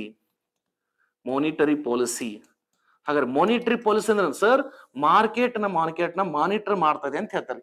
Sir monetary policy ಅಂದ್ರೆ ಮಾರ್ಕೆಟ್ ನ ಮಾನಿಟರ್ ಮಾಡ್ತಾ ಇದೆ ಅಂತ ಹೇಳ್ತಾರೆ. ಹಾಗಾದ್ರೆ ನೋಡ್ಕೊಡಿ ಸರ್ ಯಾವ ತರ ಇಲ್ಲಿ ಇನ್ಕ್ಲೂಷನ್ ಅಂತ ಹೇಳಿದಾನೆ ಅಂದ್ರೆ ಸೇರಿಸುವುದು. ಹಣಕಾಸು ಅಂದ್ರೆ ಹಣಕಾಸು ವ್ಯವಸ್ಥೆಗಳಲ್ಲಿ ಸೇರಿಸುವುದಂತ ಬಂದಾಗ ಒಂದ್ ವೇಳೆ ಟೇಕ್ ಎಕ್ಸಾಂಪಲ್ ಸರ್ ಇಲ್ಲಿ ನಮ್ ಕಡೆ ಏನ್ ಇರ್ತಾನ? ಗವರ್ಮೆಂಟ್ ಇರ್ತೀವಿ. I mean to keep government ಏನ್ ಬೇಕು? ದಟ್ ಇಸ್ ಟ್ಯಾಕ್ಸ್ ಇಂದ ಮೀನ್ಸ್ ನಥಿಂಗ್ ಬಟ್ ರೆವೆನ್ಯೂ. ಅಂದ್ರೆ ಸರ್ಕಾರಕ್ಕೆ ಏನ್ ಬೇಕ್ರಿ? ತೆರಿಗೆ ಬೇಕು. ತೆರಿಗೆ ನಾ ಏನ್ರಿ? ಟ್ಯಾಕ್ಸ್ ಅಂತ ಹೇಳ್ತಾನೆ. ಹಾಗಾದ್ರೆ ಟ್ಯಾಕ್ಸ್ ಯಾರು ಕಟ್ತಾರ? Public will pay. Public tax ಕಟ್ತಾರ. ಪಬ್ಲಿಕ್ ಯಾವಾಗ ಟ್ಯಾಕ್ಸ್ ಕಟ್ತಾರೆ? ಪಬ್ಲಿಕ್ ಯಾವಾಗ ಸರ್ವಿಸ್ ಸಿಗುತ್ತೆ. When public are going to have a service, definitely government ಗೆ ಮಾಡ್ತಾರೋ ಟ್ಯಾಕ್ಸ್ ಕಟ್ತಾರೆ. ಗವರ್ಮೆಂಟ್ ಗೆ ಟ್ಯಾಕ್ಸ್ ಕಟ್ತಾರೆ ಅಂತ ತಿಳ್ಕೊಡ್ರಿ. ಬಟ್ ಪಬ್ಲಿಕ್ ಗೆ ಸರ್ವಿಸ್ ಬೇಕಾದ್ರೆ nothing but service is nothing but called as demand. Service ಏನಂತ ನಾವು? ಬೇಡಿಕೆ. ಸರ್ ಜನದ ಕಡೆ ಬೇಡಿಕೆ ಯಾವಾಗ ಹೆಚ್ಚಾಗುತ್ತೆ? ಜನರ ಹತ್ರ ಒಂದು ಆದಾಯ ಅಂತ ನಥಿಂಗ್ ಬಟ್ ಏನ್ ಮಾತಾಡತ್ತನ? ಉದ್ಯೋಗ. So please remember, these are very important areas. ಅಂದ್ರೆ ಸರ್ ಜನ ಯಾವಾಗ ಬೇಡಿಕೆ ಇಡ್ತಾರೆ ಜನಕ್ಕ ಒಂದು ಆದಾಯ ಇದ್ದಾಗ. ಆದಾಯ ಯಾವಾಗ ಇರ್ತೈತಿ? ಜನ ಹತ್ರ ಉದ್ಯೋಗ ಇದ್ದಾಗ. ಉದ್ಯೋಗದಲ್ಲ ಬೇಡಿಕೆ ಇಡೋದು. ಇವಾಗ ನಾವು ಬೇಡಿಕೆ ಏನ್ ಮಾಡ್ತೀವಿ? ಉದ್ಯೋಗ ಇತ್ತಂತ ಕೊಡಿ, ನಾನು ಆದಾಯ ಬರುತ್ತೆ, ಆದಾಯದಿಂದ ಬೇಡಿಕೆ ಇಡ್ತೀನಿ. ಬೇಡಿಕೆ ನಥಿಂಗ್ ಬಟ್ ಸರ್ವಿಸ್ ಸರ್ವಿಸ್ ಯಾರಿಗೆ ಬೇಕಾಯ್ತು? ಪಬ್ಲಿಕ್. ಜನಕ್ಕೆ ಪಬ್ಲಿಕ್ಗೆ ಸರ್ವಿಸ್ ಸಿಕ್ಕಾಗಿ ಏನ್ ಮಾಡ್ತಾರೆ? ತೆರಿಗೆ ಕಟ್ತಾರ. ಹಾಗಾದ್ರೆ ಸರ್ಕಾರ ಕಡೆ ಏನಾದ್ರಿ? ಸರ್ಕಾರ ಕಡೆ ಏನ್ರಿ? ದಟ್ ಇಸ್ ಆರ್ಟಿಕಲ್ 266 ಭಾರತದ ಸಂಚಿತನೆ ಅಂದ್ರೆ ನಮ್ಮಲ್ಲಿ ಸರ್ಕಾರಕ್ಕೆ ಜಾಸ್ತಿ ಹಣ ಹೊತ್ತು, ಸರ್ಕಾರಕ್ಕೆ ಜಾಸ್ತಿ ಹಣ ಹೋದ್ರೆ ಏನಾಗತ್ರಿ? ವೆನ್ ಗವರ್ಮೆಂಟ್ ಹಾವ್ ಯೋಜನೆವನ್ನು ಏನ್ ಮಾಡ್ತದೆ? ಸರ್ಕಾರ ಯೋಜನೆಗಳು ತಗೊಂಡ್ಬರ್ತದ್ರಿ, ಯೋಜನೆಗಳನ್ನು ತರ್ತತಿ. ಯಾರಿಗೆ ಯೋಜನೆಗಳು ತಗೊಂಡ್ಬರ್ತದ್ರಿ? Nothing but for the public itself, right? For the public itself, right? ಯಾರಿಗೆ ಯೋಜನೆ ತಗೊಂಡ್ಬರ್ತದೆ? ಜನರ ಉದ್ಧಾರಕ್ಕಾಗಿ ತಗೊಂಡ್ಬರ್ತದೆ. ಯಾವ ತರ ಉದ್ಧಾರ? That is social and economic. Social and economic ಅಂತ ಹೇಳ್ತಾರೆ, ಅಂದ್ರೆ ಸಾಮಾಜಿಕ ಮತ್ತು ಆರ್ಥಿಕವಾಗಿ. ಸೊ ಹೀಗಾಗಿ ಇದನ್ನ ಮಾನಿಟರ್ ಮಾಡ್ಬೇಕಂದ್ರ ಫಸ್ಟ್ ನೋಡ್ಕೊಡ್ರಿ, ಮಾನಿಟರ್ ಮಾಡ್ಬೇಕಂದ್ರೆ ಜನರ ಹತ್ರ ಆದಾಯ ಬರ್ಬೇಕಲ್ಲ. ಆದಾಯ ಬರ್ಬೇಕಂದ್ರೆ ಮಾರುಕಟ್ಟೆಯಲ್ಲಿ ಹಣಕಾಸಿನ ಪರಿಸ್ಥಿತಿ ಯಾವ ತರ ಇದೆ ಅಂತ ಚೆಕ್ ಮಾಡ್ಬೇಕಲ್ಲ. ಸೊ ಹೀಗಾಗಿ ಮಾರ್ಕೆಟ್ ಒಳಗೆ ಹಣಕಾಸಿನ ವ್ಯವಸ್ಥೆಯನ್ನು ಚೆಕ್ ಮಾಡ್ಲಿಕ್ಕೆ ಏನಂತಾರೆ ನಮಗೆ? ನಮ್ಮಲ್ಲಿ ಏನ್ ಗೊತ್ತ್ರಿ, ಒಂದು ಸಂಸ್ಥೆ ಇದೆ, ಅದಕ್ಕೆ ನಾವು reserve bank of India, RBI ಅಂದ್ರೆ ಇವ್ರು ವೀಕ್ಷಣೆ ಮಾಡ್ತಾರ ಮಾರುಕಟ್ಟೆಯಲ್ಲಿ ಏನಾದ್ರೂ ಹಣವಿಲ್ಲವೆಂದರೆ, ಅಂದ್ರೆ ಮಾರುಕಟ್ಟೆಯಲ್ಲಿ ಹಣವಿಲ್ಲ ಅಂದ್ರೆ ಏನ್ರಿ? ಹಣವಿಲ್ಲ ಅಂದ್ರೆ ಏನ್? ಅದರ ಅರ್ಥ ಜನರ ಹತ್ರ ಒಂದು ಆದಾಯವಿಲ್ಲ. ಜನರ ಹತ್ರ ಯಾಕೆ ಆದಾಯ ಇಲ್ಲ? ಜನರ ಹತ್ರ ಉದ್ಯೋಗ ಇಲ್ಲ. ಉದ್ಯೋಗಗಳು ಯಾಕೆ ಸೃಷ್ಟಿ ಆಗ್ತಲ್ಲ? ಮೇ ಬಿ ಸಮ್ ಉದ್ಯೋಗಕ್ಕೆ ಸಮ್ ಕಂಪನಿಗಳಾಗಿರ್ಬೋದು, ಅಥವಾ ಯಾವ್ದಾರ ಕ್ಷೇತ್ರದಲ್ಲಿ ಸಾಲಗಳು ಕಡಿಮೆ ಆಗಿರ್ಬೋದು. ಅಂದ್ರೆ may be some companies are not having proper capital. ಹೂಡಿಕೆ ಇಲ್ಲವ್ರ ಕಡೆ ಹೂಡಿಕೆ ಇಲ್ಲ ಅಂತ ಬಂದಾಗ ಏನ್ ಮಾಡ್ತಾರೆ? RBI ಏನ್ ಮಾಡ್ತೀರಿ? ತನ್ನ ಮಾನಿಟರಿ ಪಾಲಿಸಿ ಯೂಸ್ ಮಾಡ್ಕೊಂಡು ಏನ್ ಮಾಡ್ತಿದ್ರಿ? ದಟ್ ಇಸ್ RBI ಕೊಡ್ತದ್ರಿ ಬ್ಯಾಂಕ್ಗಳಿಗೆ, ಅಂದ್ರೆ ವಾಣಿಜ್ಯ ಬ್ಯಾಂಕ್ಗಳು ಏನ್ ಹೇಳ್ತೈತಿ? ನೋಡಪ್ಪ, ನನ್ನ ಹತ್ರ ಸ್ವಲ್ಪ ಯಾವ್ದಾರ ಆಸ್ತಿ ಅಂದ್ರೆ ಸೆಕ್ಯೂರಿಟಿ ಇದ್ರೆ ಡೆಪಾಸಿಟ್ ಇಟ್ಟು ಏನ್ ಮಾಡು, ನಾನು ನಿನಗೆ ಒಂದು ಇಂಟ್ರೆಸ್ಟ್ ಒಳಗ ಸಾಲ ಕೊಡ್ತೀನಿ. ಅದಕ್ಕೆ ರೆಪೋ ರೇಟ್ ಅಂತ ಹೇಳ್ತಾರೆ. ರೆಪೋ ರೇಟ್ದಲ್ಲಿ ನೀನು ಕಡಿಮೆ ರೆಪೋ ರೇಟ್ ಇದ್ರೆ ಸಾಲ ತಗೊಂಡು ಯಾರು ಕೊಡು? ಅಂದ್ರೆ ಬಿಸ್ನೆಸ್ ಯಾರು ಮಾಡ್ತಿರ್ತಾರ, ಅಂದ್ರೆ ಉದ್ಯೋಗನ ಯಾರು ಸೃಷ್ಟಿ ಮಾಡ್ತಾರ ಅವ್ರಿಗೆ ಕೊಡು. ಅವ್ರು ಏನ್ ಮಾಡ್ತಾರ? ಉದ್ಯೋಗ ಸೃಷ್ಟಿ ಮಾಡ್ತಾರ. ಇದು ಚೈನ್ ಹೊಕ್ಕತಿ ಅಂತ ಹೇಳ್ತಾರ. ಸೊ ಇದಕ್ಕೆ ಏನಂತ ಗೊತ್ತ್ರಿ? ಫೈನಾನ್ಷಿಯಲ್ ಇನ್ಕ್ಲೂಷನ್ ಅಂದ್ರೆ ಸೇರಿಸುವುದು ಅಂತ ಅರ್ಥ, ಸೇರಿಸುವುದು. ಹೀಗಾಗಿ ನೋಡ್ಕೊಡ್ರಿ, ಇದಕ್ಕಂತ ಒಂದು ಇಂಡೆಕ್ಸ್ ಇರ್ಬೇಕಲ್ಲ. ಭಾರತದ ಮಾರುಕಟ್ಟೆಯಲ್ಲಿ ಎಷ್ಟು ಹೂಡಿಕೆ ಆಗಿದೆ, ಭಾರತದ ಮಾರುಕಟ್ಟೆಯಲ್ಲಿ ಎಷ್ಟು ಹೂಡಿಕೆ ಆಗಿದೆ, ಎಷ್ಟು ಬೆಳವಣಿಗೆ ಆಗ್ಬೋದು ಅನ್ನೋ ಚೆಕ್ ಮಾಡ್ಬೇಕಲ್ಲ. ಸೊ ಹೀಗಾಗಿ ನೋಡ್ಕೊಡ್ರಿ, ಒಂದ್ ತಿಳ್ಕೊಡ್ರಿ, ಸೂಚ್ಯಂಕಗಳು ನೋಡ್ಕೊಡ್ರಿ. ವರ್ಲ್ಡ್ ಬ್ಯಾಂಕ್ ಪಬ್ಲಿಷ್ ಮಾಡೋ ಸೂಚ್ಯಂಕ, IMF ಪಬ್ಲಿಷ್ ಮಾಡೋ ಸೂಚ್ಯಂಕ, ಮತ್ತು ಭಾರತದಲ್ಲಿ RBI ಪಬ್ಲಿಷ್ ಮಾಡೋ ಸೂಚ್ಯಂಕ, ಇವೆಲ್ಲ ನೋಡ್ಕೊಡ್ರಿ. ನಿಮ್ಮ ಎಕ್ಸಾಮಿನೇಷನ್ ಇಂಪಾರ್ಟೆಂಟ್ ಅಂದ್ರೆ the reports or index published by either World Bank or IMF, because ನೋಡ್ರಿ World Economic Outlook report ni ಯಾರು ಪಬ್ಲಿಷ್ ಮಾಡ್ತಾರೆ ಅಂತ many times we had a question in UPSC regarding by saying that which of the following institute is going to publish World Economic Outlook report ಅಂತ ಕೇಳ್ತಾನೆ. So ಹೀಗಾಗಿ ಅಂದ್ರೆ ಏನ್ ಮಾಡ್ತಾರೆ? ಯಾವ ದೇಶ ಎಷ್ಟು ಸಾಲ ತಗೊಂಡಿದೆ, ಎಷ್ಟು ಕ್ಷೇತ್ರದಲ್ಲಿ ಹೂಡಿಕೆ ಮಾಡಿದೆ, ಮತ್ತು ಎಷ್ಟು ಅಭಿವೃದ್ಧಿ ಹೊಂದಬಹುದು ಈ ವರ್ಷದಲ್ಲಿ ಅಂತೇಳಿ ಪ್ರೆಡಿಕ್ಷನ್ ಮಾಡ್ತಾರೆ. ಅದೇ ಟೈಪು ನಮ್ಮಲ್ಲಿ ಜನರ ಹತ್ರ ಹಣ ಇಲ್ಲ ಅಂದಾಗ, ಅಥವಾ ಹಣ ಯಾಕಿಲ್ಲ? ಒಂದು ಆದಾಯ ಇಲ್ಲ. ಆದಾಯ ಯಾಕಿಲ್ಲ? ಉದ್ಯೋಗ ಯಾಕಿಲ್ಲ? ಉದ್ಯೋಗ ಸೃಷ್ಟಿ ಮಾಡೋರ ಕಡೆ ಒಂದು ಹೂಡಿಕೆ ಇಲ್ಲ. ಹೂಡಿಕೆ ಇಲ್ಲ ಅಂದಾಗ ಮಾಡಿರ್ತೀರಿ, ಅವ್ರನ್ನ ಖರೀದಿ ಏನ್ ಮಾಡ್ತಾ ಗೊತ್ತ್ರಿ?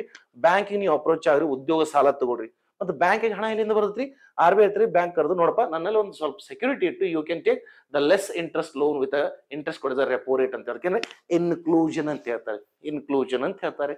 ಸೊ ಹೀಗಾಗಿ ನೋಡ್ಕೊಡ್ರಿ, ಇದಕ್ಕೆ ನೋಡ್ರಿ ಏನ್ ಹೇಳ್ತಾರೆ? ಈ ಸೂಚ್ಯಂಕ 100 ಸೂಚ್ಯಂಕಾಂಶಗಳ ಮೇಲೆ ಆಧಾರಿತ, ಅಂದ್ರೆ ವೇರಿಯಸ್ ಕ್ರೈಟೀರಿಯಾ ತಗೊಂತಾರೆ. ಯಾರು ಎಷ್ಟು ಹೂಡಿಕೆ ಮಾಡಿದಾರ, ಯಾವ್ಯಾವ ಕ್ಷೇತ್ರದಲ್ಲಿ ಹೂಡಿಕೆ ಮಾಡಿದಾರೆ, ಯಾವ ವರ್ಗದವರಿಗೆ ಲೋನ್ಸ್ ಕೊಟ್ಟಿದ್ದಾರೆ, ಯಾವ ತರ ಬಿಸ್ನೆಸ್ ನಾವು ಸ್ಟಾರ್ಟ್ ಮಾಡ್ತಾ ಇದ್ರಿ, ಇದಕ್ಕೆ 100 ಅಂದ್ರೆ 100 ಕ್ರೈಟೀರಿಯಾ ಚೆಕ್ ಮಾಡ್ತಾರೆ. Yes, first option is right, first option right ಇದೆ ಅಂತ ತಿಳ್ಕೊಡ್ರಿ. ಇವಾಗ ನಾವು ಎಲಿಮಿನೇಷನ್, ಒಂದೇ ಆನ್ಸರ್ ರೈಟ್ ಇದೆ ಅಂದಾಗ ನನ್ನ ಆನ್ಸರ್ ಅಲ್ಲಿ ಒಂದ್ ಇರಲೇಬೇಕು. ಸೊ that's why we can eliminate this option. ತಿಳ್ಕೊಡ್ರಿ, ಒಂದೇ ಆಪ್ಷನ್ ರೈಟ್ ಅಂದಾಗ ನನ್ನ ಆಪ್ಷನ್ ಅಲ್ಲಿ ಒಂದ್ ಇರಲೇಬೇಕಂದ್ರೆ obviously I can eliminate this option. ಇಲ್ಲಪ್ಪ ಸರ್ ನನ್ಗೆ ಗೊತ್ತಾಗ್ತಲ್ಲ, ಫಸ್ಟ್ ಆಪ್ಷನ್ ರೈಟ್ ರಾಂಗ್ ಅಂತ ಗೊತ್ತಿಲ್ಲ, may be I am not able to understand.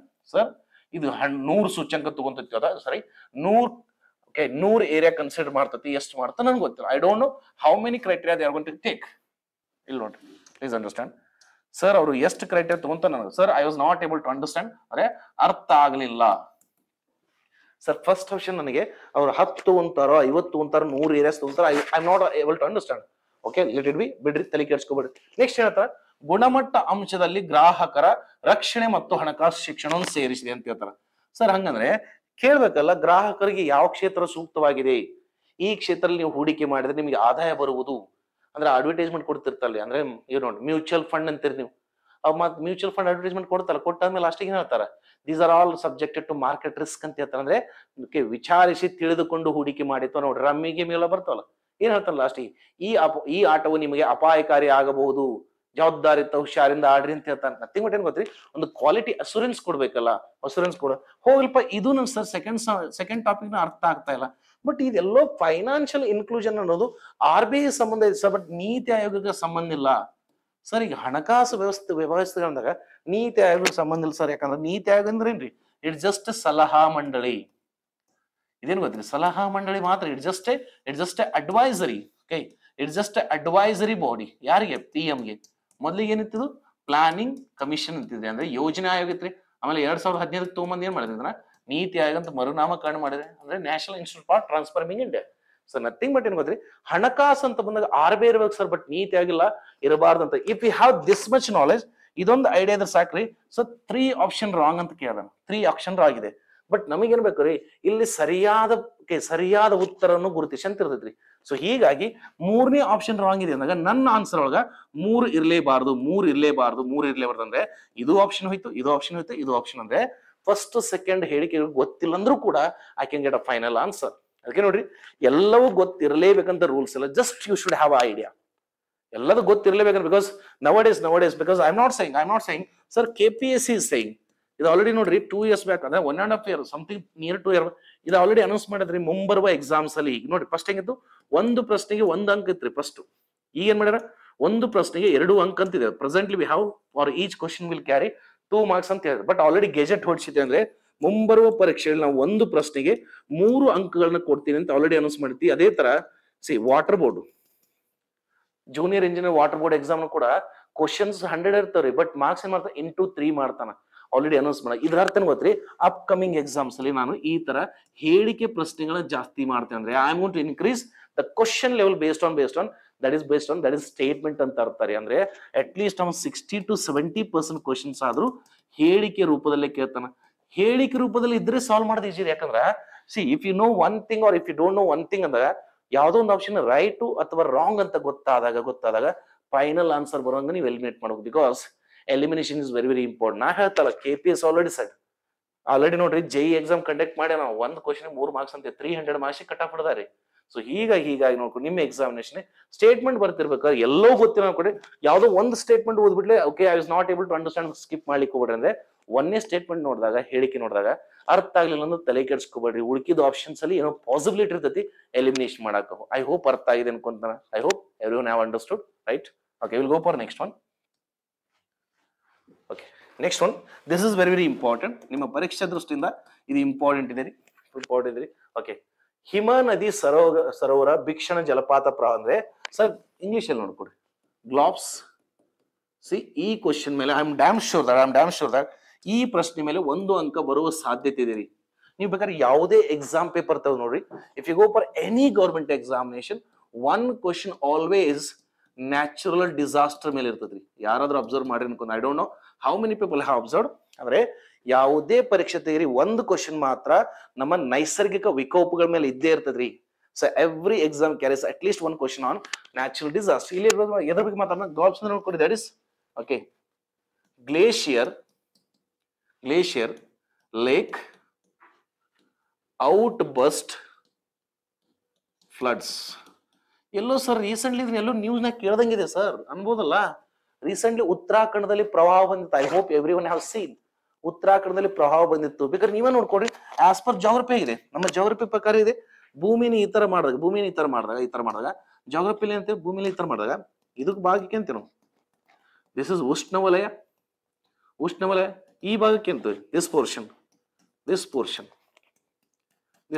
That is ಉಪ ಶೀತೋಷ್ಣ ವಲಯ. ಅಂದ್ರೆ that is sub tropical region. Sir as per our knowledge, ಸೂರ್ಯನ ಕಿರಣಗಳು ಉಷ್ಣ ವಲಯದಲ್ಲಿ ಹೆಚ್ಚಾಗಿ ಬೀಳೋದ್ರಿಂದ, ನೇರವಾಗಿ ಬೀಳೋದ್ರಿಂದ ಇಲ್ಲಿ ಜಾಸ್ತಿ ನೀರು ಆವಿಯಾಗಿ ಮೋಡಗಳಾಗಿ ಹೆಚ್ಚು ಮಳೆಯಾಗುತ್ತೆ.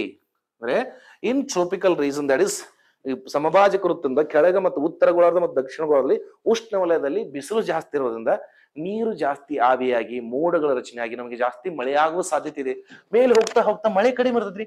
ಮೇಲೆ ಹೋಗ್ತಾ ಮಳೆ ಕಡಿಮೆ ಇರುತ್ತೆ. ಆದರೂ ಕೂಡ ಬೇಕಾದ್ರೆ ನೀವು ಅಬ್ಸರ್ವ್ ಮಾಡ್ಕೊಳ್ಳಿ, ಆದರೂ ಕೂಡ ಈ ಭಾಗಗಳಲ್ಲಿ ಪ್ರವಾಹ ಜಾಸ್ತಿ ಬರುತ್ತೆ. ಅಂದ್ರೆ ಫ್ಲಡ್ಸ್ ಜಾಸ್ತಿ ಇರ್ತವು. ಫ್ಲಡ್ಸ್ ಹಾಗಾದ್ರೆ ಸರ್ ನಮ್ಮ ಜಾಗ್ರಫಿ ಪ್ರಕಾರ ಅತಿ ಹೆಚ್ಚು ಮಳೆ ಆಗುದಿಲ್ರಿ, ದಕ್ಷಿಣ ಭಾರತದಲ್ಲೇ ಆಗ್ಬೇಕು. ಆದ್ರೆ ಈ ಭಾಗದಲ್ಲಿ ಅತಿ ಹೆಚ್ಚು ಮಳೆ ಆಗುವುದಿಲ್ಲ. ಆದ್ರೂ ಕೂಡ ಪ್ರವಾಹಗಳು ಬರ್ತಾವ ಅಂದಾಗ there has to be some natural activities right. ಏನು ಸರ್ ಅಂತಂದ್ರ ಸರ್ ಈಗ ಜಾಗತಿಕ ತಾಪಮಾನ ಅಂತೀವಿ ನಾವು. ಸರ್ ದಟ್ ಇಸ್ ಜಾಗತಿಕ ತಾಪಮಾನ ಅಂದ್ರೆ ಭೂಮಿಯ ವಾತಾವರಣದ ತಾಪಮಾನ ಟೆಂಪರೇಚರ್ ಹೆಚ್ಚಿಗೆ ಆದ್ರೆ ಆಬ್ವಿಯಸ್ಲಿ ಏನೋ ಒಂದು ಕ್ಲೈಮೇಟ್ ಕಂಡೀಷನ್ ಚೇಂಜ್ ಆಗಬೇಕು. ಟೆಂಪರೇಚರ್ ಹೆಚ್ಚಿಗೆ ಆದ್ರೆ ಏನೋ ಒಂದು ಇದಾಗಬೇಕಲ್ರಿ. ಸೊ ಹೀಗಾಗಿ ನೋಡ್ಕೊಡ್ರಿ. ಹೀಗಾಗಿ ಯಾಕೆ ಎಷ್ಟೋ ಎಕ್ಸಾಮ್ಸ್ ಈ ಪಾಯಿಂಟ್ ಕೇಳಿದ್ರೆ ನೆನ್ಪಿಟ್ಕೊಡ್ರಿ. ಹೀಗಾಗಿ ಗ್ಲೇಷಿಯರ್ ಲೇಕ್ ಔಟ್ ಬಸ್ಟ್ ಅಂತ ಹೇಳ್ತಾನೆ. ಅಂದರೆ ಫಸ್ಟ್ ಅರ್ಥ ಮಾಡ್ಕೊಡ್ರಿ. ಈಗ ನೋಡ್ರಿ, ನಾ ಈ ಜಸ್ಟ್ ಎಲಿವೇಟೆಡ್ ಲ್ಯಾಂಡ್ ತಗೊಂಡಿ. ಇಲ್ಲಿ ಉತ್ತರ ಅಂದ್ರೆ ಇದು ನಾರ್ತ್ ಇಂಡಿಯಾ ಅಂತ ತಗೊಳ್ರಿ. ನಾರ್ತ್ ಇಂಡಿಯಾ ಸರ್ ಇಲ್ಲೇನಾಗುತ್ತೆ, ಇಲ್ಲಿ ನಾರ್ತ್ ಇಂಡಿಯಾ ಅಂತ ನಾರ್ತ್ ಇಂಡಿಯಾ ಬಂದಾಗ ಈ ತರ ಇಲ್ಲೇನಾಗಿದ್ದು ದಟ್ ಇಸ್ ಮಂಜುಗಡ್ಡಿಗೆ. ಮಂಜುಗಡ್ಡಿನ ಯಾಕೆ ಫಾರ್ಮ್ ಆಗಿದೆ ಸರ್? ಸಮಶೀತೋಷ್ಣ ವಲಯ ಅಂತ ಹೇಳ್ತೀರಿ. ಅದೇ ಟೈಪ್ ಕೆಳಗಡೆ ನೋಡ್ಕೊಡಿ. ಕೆಳಗಡೆ ಇಲ್ಲಿ ಏನಿದೆ ದಟ್ ಇಸ್ ಪಬ್ಲಿಕ್ ವಾಸ ಮಾಡಿದ್ರೆ, ಜನ ವಾಸ ಮಾಡಿದ್ರೆ ಅಂತ ತಿಳ್ಕೊಡ್ರಿ. ವಾಸ ಮಾಡಿದ್ರೆ ಹೋಗ್ಲೇ ಮೇಲೆ ಹೋಗ್ತಾ ನೀವೇನು ಓದಿರಿ ಸರ್? ಏನಂತ ಓದಿ ನಾವು? ಜಾಗ್ರಫಿ ಓದ್ಬೇಕಾರೆ ಸರ್ ಸಮಭಾಜಕ ವೃತ್ತದಿಂದ ಉತ್ತರ ಗೋಳಾರ್ಧದಲ್ಲಿ ಮೇಲೆ ಹೋಗ್ತಾ ಫಾರ್ ಎವ್ರಿ 165 ಮೀಟರ್ ಅಂದ್ರೆ ವಾತಾವರಣದಲ್ಲಿ ಅಂದ್ರೆ ನಾವು ಭೂಮಿಯಿಂದ ಸ್ಟ್ರಾಟೋಸ್ಫಿಯರ್ ಗೆ ಹೋಗ್ತಾ 165 ಮೀಟರ್ಗೆ 1 ಡಿಗ್ರಿ ತಾಪಮಾನ ಕಡಿಮೆ ಆಗುತ್ತೆ ಅಂತ ಹೇಳಿದ್ರಿ ಸರ್. 2020 PS ಎಕ್ಸಾಮ್ ಇದನ್ನೇ ಕೇಳಿದ. ಅಂದ್ರೆ 10 ಡಿಗ್ರಿ ತಾಪ ಅಂದ್ರೆ ಟ್ರೋಪೋಸ್ಫಿಯರ್ ಇಂದ ಸ್ಟ್ರಾಟೋಸ್ಫಿಯರ್ ಗೆ ಹೋಗುವಾಗ 10 ಡಿಗ್ರಿ ತಾಪಮಾನ ಕಡಿಮೆ ಆಗ್ಬೇಕಂದ್ರೆ ಎಷ್ಟು ಎತ್ತರ ಹೋಗ್ಬೇಕಂತೇಳಿ. ಅಂದ್ರೆ 165 ಮೀಟರ್ 1 ಡಿಗ್ರಿ ಅಂದ್ರೆ ಏನ್ ಮಾಡ್ಬೇಕು ನಾವು? ಇಂಟು 10 ಮಾಡಿದ್ರೆ ದಟ್ ಇಸ್ 1650. ಓಕೆ, 1650 ಮೀಟರ್ ಎತ್ತರ ಹೋಗ್ಬೇಕಾಯ್ತು ಅಂತ ಹೇಳಿದ್ರೆ. ಸೊ ಹೀಗಾಗಿ ಮೇಲೆ ಹೋಗ್ತಾ ನಮ್ಗೆ ಏನಾಗತ್ರಿ? ತಾಪಮಾನ ಕಡಿಮೆಯಾಗಿ ಮಂಜುಗಡ್ಡೆಗಳು ಜಾಸ್ತಿ ಇರ್ತಾವ ಅಂತ ಹೇಳಿದ್ರು. ಹೋಗ್ತಾ ಏನ್ ಗೊತ್ತ್ರಿ? ಇಲ್ಲಿ ಮೋಡಗಳಾಗ್ತವು. ಇಲ್ಲಿ ಏನ್ರಿ? ಮೋಡಗಳಾಗ್ತವ ಅಂತ ಮೋಡಗಳಾಗ್ತವ. ಇವಾಗ ಏನಾಗಿದೆ ಗೊತ್ತ್ರಿ? ತಾಪಮಾನ ಬದಲಾವಣೆಯಿಂದ ಇಲ್ಲೇನ್ರಿ ಚಿಕ್ಕ ಏನಾಗತ್ರಿ? ಸರೋವರಗಳಾಗಿರ್ತವು. ಅಂದ್ರೆ ಲೇಕ್ಸ್ ಕ್ರಿಯೇಟ್ ಆಗಿರ್ತವ್ರಿ. ಮಾನಸ ಸರೋವರ ಅಂತ ಕೇಳಿರಲ್ಲ, ಮಾನಸ ಸರೋವರ, ಉಲ್ಲಾರ್ ಅಂತ ಹೇಳ್ತೀರಿ ನೀವು. ಓಕೆ, ಪ್ಯಾಂಗ್ಸೋ ಲೇಕ್ ಅಂತೀರಿ. ಇವೆಲ್ಲ ಏನ್ ಗೊತ್ತ್ರಿ? ನೈಸರ್ಗಿಕವಾಗಿ ಇಲ್ಲಿಂದ ಮಂಜು ಕರಗಿ ಇಲ್ಲೊಂದು ಏನಾಗೈತ್ರಿ? ಸರೋವರಗಳು, ಲೇಕ್ಸ್ ಆಗಿರ್ತವ್ರು. ಸಡನ್ ನೋಡ್ಕೊಡಿ, ಇಲ್ಲಿ ದೊಡ್ಡದೊಂದು ಮಂಜುಗಡ್ಡೆ ಕುಸಿದ್ ಬಿತ್ತು ಅಥವಾ ಮೋಡನೆ ಕುಸಿದ್ ಬಿತ್ತು ಅಂತ ಕೊಡ್ರಿ. ಅವಾಗ ಏನಾಯ್ತ್ರಿ? ಇಲ್ಲಿ ನೀರು ಹೊರಗೆ ಬರುತ್ತೆ. ಇದಕ್ಕೆ ನಾವಂತ ಗೊತ್ತ್ರಿ? ಸರ್ ಅದೇನ ಮಂಜುಗಡ್ಡೆ ಕುಸಿದು ಬಿದ್ದಿದ್ರೆ ಏನಂತೀವಿ ನಾವು? ದಟ್ ಇಸ್ ಗ್ಲೇಷಿಯರ್ ಬಸ್ಟ್ ಅಂತೀವಿ. ಅದೇ ಮೋಡ ಏನಾದ್ರು ಕುಸಿದು ಬಿದ್ದ, ಯಾಕೆ ನೋಡಿ ಕೆಳಗೆ ಬರ್ತಾ ಕರಗಬೇಕಂದ್ರೆ ಹೀಟ್ ಇರ್ಬೇಕಲ್ಲ. ಹೀಟ್ ದೊಡ್ಡದೊಂದು ಮೋಡ ಕುಸಿದು ಬಿತ್ತಂತೀವಿ ನಾವೇಂದ್ರೆ ಆಣೆಕಲ್ಲು ಮಳೆ ಅಂತೀವಲ್ಲ. ಆಣೆಕಲ್ ಅಂದ್ರೆ ಆ ಮಳೆಯ ಒಂದು ಘನದಲ್ಲಿರುವ ಮಳೆಯ ಡ್ರಾಪು ಭೂಮಿಗೆ ಬರ್ಬೇಕು. ಅದರದ್ದು ಏನಾಗತ್ರಿ? ಘನದಿಂದ ದ್ರವ ಆಗ್ಬೇಕು. ಆದ್ರೆ ಅಷ್ಟು ತಾಪಮಾನದಲ್ಲಿ ಏನತ್ರಿ? ಅವಾಗ ಆಣೆಕಲ್ ಆಗಿಬಿಡ್ತೀರಿ. ಮೇ ಬಿ ದೊಡ್ಡ ಒಂದು ಮೋಡ ಕುಸಿದು ಬಿದ್ದಿರ್ಬೇಕು. ಅದಕ್ಕಿಂತ ಏನ್ರಿ? ಅಲ್ಲಿ ನೀರು ಹೊರಗೆ ಬಂದಿರ್ಬೇಕು. ಅವಾಗ ಏನಂತೀವಿ ನಾವು ಅದಕ್ಕೆ? That is cloud burst. ಇವೆಲ್ಲ ಕರೆಂಟ್ ಅಫೇರ್ಸ್ ಟಾಪಿಕ್ ನ್ಯೂಸ್ ಅಲ್ಲಿ ನೋಡಿ. ಅಂದ್ರೆ ಎತ್ತರ ಪ್ರದೇಶದಲ್ಲಿರುವ ಮಂಜುಗಡ್ಡೆ ಕುಸಿದು ಬಿದ್ದಾಗ ಅಲ್ಲಿ ಕೆರೆ ನೀರು ಹೊರಗೆ ಬರ್ತಾವಲ್ಲ, ಅದಕ್ಕೆ ಅಂತ ನಾವು ಗ್ಲೇಷಿಯರ್ ಬಸ್ಟ್. ಒಂದ್ ವೇಳೆ ಮೋಡಗಳು ಕಳಿಚಿ ಬಿದ್ದಾಗ ಅಲ್ಲಿ ನೀರು ಹೊರಗೆ ಬರ್ತೈತೆ, ಅದಕ್ಕೆ ಅಂತ ನಾವು ಕ್ಲೌಡ್ ಬಸ್ಟ್ ಅಂತೀವಿ. ಸೊ ಈ ತರ ಟಾಪಿಕ್ಸ್ ನಿಮ್ ಎಕ್ಸಾಮ್ ಕೇಳ್ತಾನ್ರಿ. ಈ ತರ ಟಾಪಿಕ್ಸ್ ನ ಕೇಳ್ತಾನೆ. ಸೊ ಹೀಗಾಗಿ ನಿಮ್ಮ ಎಕ್ಸಾಮಿನೇಷನ್ಗೆ ಒಂದು ನ್ಯಾಚುರಲ್ ಡಿಸಾಸ್ಟರ್. ಯಾಕಂದ್ರೆ ರೀಸೆಂಟ್ಲಿ ನೀವು ಇನ್ನೊಂದು ನೋಡಿರ್ಬೇಕು current affairs. Recently current affairs that is Uttarakhand ಇಲ್ರಿ, ಉತ್ತರ ಕಾಶಿಯಲ್ಲಿ ಮತ್ತೇನಾಗಿತ್ರಿ? ದಟ್ ಇಸ್ ಗ್ಲೇಷಿಯರ್ ಬಸ್ಟ್ ಆಯ್ತು, ಕ್ಲೌಡ್ ಬಸ್ಟ್ ಆಗಿ ಒಂದು ದೊಡ್ಡ ಪ್ರವಾಹ ಬಂದಿತ್ರಿ. ಸ್ವಲ್ಪ ಫಸ್ಟ್ ಕೇಳ್ರಿ, ಈ ತರ ಟಾಪಿಕ್ಸ್ ಅರ್ಥ ಮಾಡ್ಕೊಡ್ರಿ. ಸರ್ ಈ ತರ ಚಟುವಟಿಕೆಗಳು ಎಲ್ಲಿ ಜಾಸ್ತಿ ಆಗ್ತದೆ? ದಟ್ ಇಸ್ ಭಾರತದ ಉತ್ತರ ಭಾಗದಲ್ಲಿ ಜಾಸ್ತಿ ಆಗ್ತವೆ. ಈಗ ಮೋಡ ಕುಸಿದು ಬೀಳ್ಬೇಕು ಅಂದ್ರೆ ಆಬ್ವಿಯಸ್ಲಿ ಏನ್ರಿ? ತಾಪಮಾನ. ಹಾಗಾದ್ರೆ ಈ ಮಂಜುಗಡ್ಡೆ ದೊಡ್ಡದಾಗಿ ಕುಸಿದು ಬೀಳ್ಲಿಕ್ಕೆ ಏನೊಂದು ಕಾರಣ ಇರ್ಬೇಕಲ್ಲ. ಏನ್ ಸರ್ ಅದಂತಂದ್ರ ಒಂತಲ್ಲಿ ಇಟ್ಕೊಡ್ರಿ. ಮೋಡ ಕುಸಿದು ಬೀಳ್ಲಿಕ್ಕೆ ಕಾರಣ ಏನು ಸರ್? ನಮ್ಮಲ್ಲಿ ಹೇಗಿದೆ ಗೊತ್ತ್ರಿ? ದಟ್ ಇಸ್ ಈ ತರ ಇರ್ಬೇಕಾದ್ರ ಇಲ್ಲಿ ನೋಡ್ರಿ, ಇಲ್ಲಿ ನಮ್ಗೆ ಏನಾಗಿದೆ? ದಟ್ ಇಸ್ ಮಡಿಕೆ ಪರ್ವತಗಳು. ಅಂದ್ರೆ ಇಲ್ಲಿ ನಮ್ಗೆ ಏನಾಯ್ತ್ರಿ? Fold mountains forming. Fold mountains ಯಾಕೆ ಫಾರ್ಮ್ ಆಗ್ಯಾವ? Why there is a formation of fold mountains? That is Eurasian ಪ್ರಸ್ಥಭೂಮಿ ಹಾಗೂ ಕೆಳಗಿಂದ ಏನಿದೆ ರೀ? ಇಂಡೋ ಆಸ್ಟ್ರೇಲಿಯನ್ ಪ್ರಸ್ಥಭೂಮಿ ಪ್ರಸ್ಥಭೂಮಿ ಅಂದ್ರೆ ಸರ್ ಇಲ್ಲಿವರೆಗೆ ಏನಪ್ಪಾ ಅಂದ್ರ ಈಗಾದ್ರೆ ಏನ್ ಗೊತ್ತ್ರಿ ಟ್ಯಾಕ್ಟೋನಿಕ್ ಮೂಮೆಂಟ್ ಅಂದ್ರೆ ಉತ್ತರ ಭಾಗದಿಂದ ಮತ್ತು ದಕ್ಷಿಣ ಭಾಗದಿಂದ ಎರಡು ದೊಡ್ಡ ಗಾತ್ರವಿರುವ ಭೂ ಪ್ರದೇಶಗಳು ಒಂದಕ್ಕೊಂದು ಸ್ಥಾನ ಪಲ್ಲಟ ಅಂದ್ರೆ ಟ್ಯಾಕ್ಟೋನಿಕ್ ಮೂಮೆಂಟ್ ಅಂದ್ರೆ ಒಂದಕ್ಕೊಂದು ಡಿಕ್ಕಿ ಹೊಡೆದಾಗ ಸರ್ ಇದು ಉತ್ತರ ಇದು ನೋಡ್ಕೊಡಿ ಇದೊಂದು ಪ್ಲೇಟ್ ಇದೊಂದು ಪ್ಲೇಟ್ ಇದೆ ಸರ್ ಇದು ಇಂಡೋ ಆಸ್ಟ್ರೇಲಿಯನ್ ಪ್ಲೇಟ್ ಕೆಳಗಿನ ಇದು ಇಂಡೋ ಆಸ್ಟ್ರೇಲಿಯನ್ ಪ್ರಸ್ಥಭೂಮಿ ಮೇಲೆ ಯುರೇಷಿಯನ್ ಪ್ರಸ್ಥಭೂಮಿ ಎರಡು ಒಂದಕ್ಕೊಂದು ಡಿಕ್ಕಿ ಹೋದಾಗ ಯಾವ್ದು ಭಾರವಾಗಿದೆಯಲ್ಲ ಅದು ಕೆಳಗಡೆ ಹೋಗ್ತಾ ಇದೆ ಈ ತರ ಕೆಳಗಡೆ ಹೋಗ್ತಾ ಇದೆ ಯಾವ್ದು ಹಗರಾಗಿದೆ ಅದು ಮೇಲೆ ಬರ್ತಾ ಇದೆ ಅಂದ್ರೆ ಈ ಭಾಗದಲ್ಲಿ ಏನಾಯ್ತು ಈ ಭಾಗದಲ್ಲಿ ನೋಡ್ರಿ ಜಸ್ಟ್ ಇಲ್ಲಿ ತಗೊಂತೀನಿ ಈ ತರ ಬಂದಾಗ ಒಂದು ಭೂಭಾಗ ಮೇಲೆ ಹೋಗ್ತಾ ಇದೆ ಒಂದು ಭೂ ಕಡೆ ಕೆಳಗೆ ಹೋಗ್ತಿರ್ಬೇಕಾದ್ರೆ ಇಲ್ಲಿರುವ ಖನಿಜಗಳೇನ್ ಮಾಡ್ತೀವಿ ಖನಿಜಗಳೇನಾಗ್ತವೆ ಹೀಟ್ ಆಗ್ತಾವ್ರಿ ಹೀಟ್ ಆಗಿ ಇವು ದ್ರವಗಳಾಗಿ ಲಾವಗಳಾಗಿ ಭೂಮಿಯನ್ನು ಶೇಕ್ ಮಾಡ್ತವೆ ಅಂದ್ರೆ ಭೂಮಿಯನ್ನು ಶೇಕ್ ಮಾಡ್ತವೆ ಸೊ ಹೀಗಾಗಿ ಈ ಭಾಗದಲ್ಲಿ ನೋಡ್ರಿ ಈ ಭಾಗದಲ್ಲಿ ಒಳಗಿರುವ ಭೂಮಿ ಶೇಕ್ ಆದ್ರೆ ಅಂತ ಈ ಭಾಗದಲ್ಲಿ ನೋಡ್ರಿ ದೊಡ್ಡದೊಂದು ಏನ್ ಗೊತ್ತ್ರಿ ದಟ್ ಇಸ್ ಲ್ಯಾಂಡ್ ಸ್ಲೈಡ್ ಆಗ್ಬೋದು ಯಾಕೆ ಕೆಳಗಡೆ ಇನ್ನು ಭೂಮಿ ಮೂವ್ ಆಗ್ತದಲ್ಲ ಲ್ಯಾಂಡ್ ಸ್ಲೈಡ್ ಆಗ್ಬೋದು ಅಂದ್ರೆ ಭೂ ಕುಸಿತ ಆಗ್ಬೇಕು ಒಂದ್ ವೇಳೆ ಭೂ ಕುಸಿತ ಆಗ್ತದ್ರ ಆ ಭೂಮಿ ಮೇಲೆ ಮಂಜುಗಟ್ಟಿದ್ರೆ ಏನಂತಾರೆ ಅದಕ್ಕೆ ಅಂತಾರೆ ಕನ್ನಡದಲ್ಲಿ ಎಕ್ಸಾಮ್ ಅಲ್ಲಿ ನೆನಪಿಟ್ಟುಕೊಡ್ರಿ ಅವಲಾಂಚೆ ಅಂತ ಹೇಳ್ತಾರೆ you may have the question ಅಂದ್ರೆ ಕೆಳಗಡೆ ಭೂಮಿ ಶೇಕ್ ಆದಾಗ ಆ ಭೂಭಾಗದ ಮೇಲಿರುವ ಮಂಜುಗಡ್ಡಿನ ಕುಸಿದು ಬೀಳ್ತೈತಲ್ಲ ಅದಕ್ಕೆ ಅಂತಾರೆ ಅವಲಾಂಚೆ ಅಂದ್ರೆ ಸರಿ ಇಲ್ಲಿ ನೋಡ್ಕೊಡ್ರಿ ಗ್ಲೇಷಿಯರ್ ಬರ್ಸ್ಟ್ ಗೆ ನಾವು ಗ್ಲೇಷಿಯರ್ ಅಂದ್ರೆ ಗ್ಲೇಷಿಯರ್ ಕಳಿಸಿ ಬೀಳ್ತೈತಲ್ಲ ಅದಕ್ಕೆ ಆಕ್ಚುಲಿ ಟೆಕ್ನಿಕಲ್ ವರ್ಡ್ ಏನಂತಾರೆ ಅವಲಾಂಚೆ ಅಂದ್ರೆ ಅವಲಾಂಚೆ ಕನ್ನಡದಲ್ಲಿ ಅಂತಾರೆ ಹಿಮ ಕುಸಿತಗಳಾಗ್ತವು ಅದು ಈ ಭಾಗದಲ್ಲೇ ಜಾಸ್ತಿ ಆಗ್ತಬೇಕು ನೋಡಿ ಹಿಮ ಕುಸಿತ ಯಾಕಂದ್ರೆ ಸರ್ ಯುರೇಷಿಯನ್ ಪ್ರಸ್ಥಭೂಮಿ ಮತ್ತು ಇಂಡೋ ಆಸ್ಟ್ರೇಲಿಯನ್ ಪ್ರಸ್ಥಭೂಮಿ ಇನ್ನೂ ಮೂವ್ ಆಗ್ತಾ ಇದ್ವು ಇಂಡೋ ಆಸ್ಟ್ರೇಲಿಯನ್ ಪ್ರಸ್ಥಭೂಮಿ ಭಾರ ಇರೋದನ್ನ ಕೆಳಗೆ ಹೋಗ್ತಾ ಇದೆ ಯುರೇಷಿಯನ್ ಪ್ರಸ್ಥಭೂಮಿ ಮೇಲೆ ಹೋಗ್ತಾ ಇದೆ ಅದಕ್ಕೆ ನಾವೇಂತೀವಿ ಹಿಮಾಲಯಗಳು ಇನ್ನೂ ಜೀವಂತವಾಗಿದೆ ಅಂತ ಅದಕ್ಕೆ ಬೇಕಾದ್ರೆ ನೋಡ್ರಿ ಹಿಮಾಲಯದ ಎತ್ತರ ಎಷ್ಟಿದೆ ದಟ್ ಇಸ್ ಹಳೆ ಬುಕ್ ಅಲ್ಲಿ ಅಂತ್ರಿ 8848 ಮೀಟರ್ ಅಂತಿತ್ರಿ ಆದ್ರೆ ಹೊಸ ಬುಕ್ ತಂದಿವ್ರಿ 8848.86 ಮೀಟರ್ ಅಂದ್ರೆ 0.86 ಮೀಟರ್ ಎತ್ತರ ಹೋಗಿದೆ ಅಂತಂದ್ರೆ ಇನ್ನೂ ಮೂವ್ ಆಗ್ತಾ ಇದ್ವು ಅದಕ್ಕೇನಂತಾರೆ ಜೀವಂತವಾಗಿದೆ ಅಂದ್ರೆ ಮೂವ್ ಆಗ್ತಾ ಜೀವಂತವಾಗಿ ಅಂತ ಹೇಳ್ತಾರೆ ಸೊ ಹೀಗಾಗಿ ನಿಮ್ ಎಕ್ಸಾಮ್ ಕೇಳಬಹುದು ಇಲ್ಲಿ ನೋಡ್ಕೊಳ್ಳಿ ಗ್ಲಾಬ್ಸ್ ಗಳು ಕೇವಲ ಉನ್ನತ ಪ್ರದೇಶಗಳ ಜ್ವಾಲಾಮುಖಿ ಇದು ಜ್ವಾಲಾಮುಖಿಯಿಂದಲ್ಲಪ್ಪ ಏನ್ರಿ ಟ್ಯಾಕ್ಟೋನಿಕ್ ಮೂವ್ಮೆಂಟ್ ಇಂದ ಅಂದ್ರೆ ಜ್ವಾಲಾಮುಖಿ ಅಲ್ಲ ಇದು ತಾನು ಒಂದಕ್ಕೊಂದು ಘರ್ಷಣೆ ಉಂಟಾದಾಗ ಅಲ್ಲಿರುವ ಖನಿಜಗಳ ಕರಗಿ ಲಾವಗಳಾದಾಗ ಶೇಕ್ ಮಾಡಿತು ವೈಬ್ರೇಷನ್ ಅಂತ ಹೇಳ್ತಾರೆ ಸೊ ಇದು ಜ್ವಾಲಾಮುಖಿಗೆ ಸಂಬಂಧ ಇಲ್ಲ ಅಂದಾಗ ಎಲ್ಲೆಲ್ಲಿ ಆಪ್ಷನ್ ಒಂದಿದಿಲ್ಲ ಅದನ್ನ ತೆಗೆದಾಕೋದು ಸರ್ ಇಲ್ಲಿ ಒಂದಿದೆ ಅಲ್ಲಿ ಇಲ್ಲಿನೂ ಒಂದಿದಾಗ ಈ ಎರಡೂ ಆಪ್ಷನ್ ತೆಗೆದು ಸರಿ ಎರಡನೇ ಆಪ್ಷನ್ ವೈಯಕ್ತಿಕವಾಗಿ ಸರಿ ಇರ್ಬೋದು ತಪ್ಪಿರ್ಬೋದು ಐ ಡೋಂಟ್ ನೋ ಮೂರನೇ ಆಪ್ಷನ್ ವೈಯಕ್ತಿಕವಾಗಿ ಸರಿ ಇರ್ಬೋದು ತಪ್ಪಿರ್ಬೋದು I don't know but first option ಅನ್ನೋದು ರಾಂಗ್ ಇದೆ ಅಂದಾಗ ಅಂದ್ರೆ ನನ್ನ ಆಪ್ಷನ್ ಒಳಗ ಒಂದು ಇರ್ಲಿಕ್ಕೆ ಹೋಗಬಾರ್ದು ಅಂತ ಹೇಳ್ತಾರೆ ಸೊ ದ್ಯಾಟ್ಸ್ ವೈ ಇದನ್ನ ಎಲಿಮಿನೇಟ್ ಮಾಡ್ಬೋದು ಇವಾಗ ನೆಕ್ಸ್ಟ್ ನೋಡ್ಕೊಡ್ರಿ ಇವಾಗ ಉಳಿದಿದ್ದ ಆಪ್ಷನ್ ಏನು ಎ ಮತ್ತು ಡಿ ಆಪ್ಷನ್ ಉಳಿದು ಎ ಮತ್ತು ಡಿ ಆಪ್ಷನ್ ಉಳಿದ ಎರಡು ಆಪ್ಷನ್ಸ್ ಅಲ್ಲಿ ಮಾತ್ರ ನಾನು ಆನ್ಸರ್ ಇದೆ ಅಂದಾಗ ಇವಾಗ ಕ್ಲೋಸ್ಲಿ ಅಬ್ಸರ್ವ್ ಮಾಡಿ ಸರ್ ಇಲ್ಲಿನೂ ಎರಡಿದೆ ಅಂದ್ರೆ ಸರ್ ನಾನು ಸರಿಯಾದ ಉತ್ತರ ಹುಡುಕ್ಬೇಕಾದ್ರ ಸರ್ ನಾವು ಐ ಹ್ಯಾವ್ ಲೆಫ್ಟ್ ಆಫ್ ಇದು ಓನ್ಲಿ 2 ಆಪ್ಷನ್ಸ್ ನನಗೆ ಉಳಿದಿರೋದ್ರೆ ಎರಡೇ ಆಪ್ಷನ್ ಈಗ ಯಾವ್ದ್ರೆ ಎ ಮತ್ತು ಡಿ ಎರಡೂ ಆಪ್ಷನ್ ಅಲ್ಲಿ ಎರಡು ಕಾಮನ್ ಆಗಿದೆ ಅಂದಾಗ ಬೈ ಡಿಫಾಲ್ಟ್ ಎರಡು ಸರಿನೇ ಇರ್ಬೇಕಲ್ಲ ಎರಡನೇ ಆಪ್ಷನ್ ಸರಿನೇ ಇರ್ಬೇಕಲ್ರಿ ಅದಕ್ಕೆ ತಾನು ಓದಿಲ್ಲ ಅಂದ್ರೂ ಒಂದಿಷ್ಟು ಆಪ್ಷನ್ಸ್ ಕರೆಕ್ಟ್ ಮಾಡುದು sir as per my knowledge what are the option left ನಾವು ಎ ಡಿ ಆಪ್ಷನ್ ಉಳಿದವ್ರಿ ಎರಡೂ ಆಪ್ಷನ್ ಅಲ್ಲಿ 2 ಕಾಮನ್ ಐತೆ ಅಂದಾಗ ಬೈ ಡಿಫಾಲ್ಟ್ 2 ಕರೆಕ್ಟ್ ಇರ್ಬೇಕಲ್ಬೇಕಾದ್ರೆ ನೋಡಿ ಸರ್ ಪೂರ್ವ ಹಿಮಾಲಯಗಳು ಪಶ್ಚಿಮ ಹಿಮಾಲಯಕ್ಕಿಂತ ಅತಿ ಹೆಚ್ಚು ಅಪಾಯಕಾರಿ ಪ್ರದೇಶವಾಗಿದ್ರೆ ಸರ್ ಇಲ್ಲೇನಿದಲ್ಲ ಮೌಂಟೇನ್ಸ್ ಇಲ್ಲಿಯೂ ಬಹಳ ಅಪಾಯಕಾರಿ ಇದೆ ಅಂತ ಹೇಳ್ತಾರೆ ಯಾಕಂದ್ರೆ ಬೇಕಾದ್ರೆ ನೀವು ಅಬ್ಸರ್ವ್ ಮಾಡ್ಕೊಡ್ರಿ ಸರ್ ಈಗ ಮೇಲ್ಭಾಗದಿಂದ ಒಂದು ಬಂದಿತ್ರಿ ಯುರೇಷಿಯನ್ ಪ್ರಸ್ಥಭೂಮಿ ಕೆಳಗಿನ ನೋಡ್ರಿ ಮೊದ್ಲೆಲ್ಲಿದ್ದೆ ನಾವು ಆಫ್ರಿಕಾದ ಹಿಂಗ ಬರ್ತೀನಿ ಇಲ್ಲಿ ಡಿಕ್ಕಿ ಹೊಡೆದಿದೆ ಅಂದ್ರೆ ಸರ್ ನಮ್ದು ಈ ಭಾಗ ಜಾಸ್ತಿ ಡಿಕ್ಕಿ ಹೊಡೆದಿದೆ ಅಂದಾಗ ಈ ಭಾಗ ಈ ತರ ಏರ್ತಾ ಇದೆ ಅದಕ್ಕೆ ಈ ಪೂರ್ವ ದಿಕ್ಕಲ್ಲಿರುವ ಹಿಮಾಲಯಗಳು ಬಹಳ ಅಪಾಯಕಾರಿಯಾಗಿರುವುದು ಅಂತ ಹೇಳ್ತಾರೆ ಅಪಾಯಕಾರಿ ಸೊ ಹೀಗಾಗಿ ಗೊತ್ತಿಲ್ಲ ಅಂದ್ರೆ ಎರಡನೇ ಆಪ್ಷನ್ ಪ್ರೂವ್ ಮಾಡಿವಿ ನಾವು ರೈಟ್ ರಾಂಗ್ ಅಂತೇಳಿ ಥರ್ಡ್ ಆಪ್ಷನ್ ನೋಡಿ ನ್ಯಾಷನಲ್ ಡಿಸಾಸ್ಟರ್ ಮ್ಯಾನೇಜ್ಮೆಂಟ್ ಅಥಾರಿಟಿ ರಾಷ್ಟ್ರೀಯ ಗಾಲ್ಫ್ ಅಪಾಯ ನಿವಾರಣಾ ಕಾರ್ಯಕ್ರಮವನ್ನು ಆರಂಭಿಸಿದೆ ಅಂದ್ರೆ ಇತ್ತೀಚೆಗೆ NDA that is national disaster management ಅಥಾರಿಟಿಯು ರಾಷ್ಟ್ರೀಯ ಡಿಸಾಸ್ಟರ್ ಏನಂತಾರೆ ನೈಸರ್ಗಿಕ ಉಪ ರಾಷ್ಟ್ರೀಯ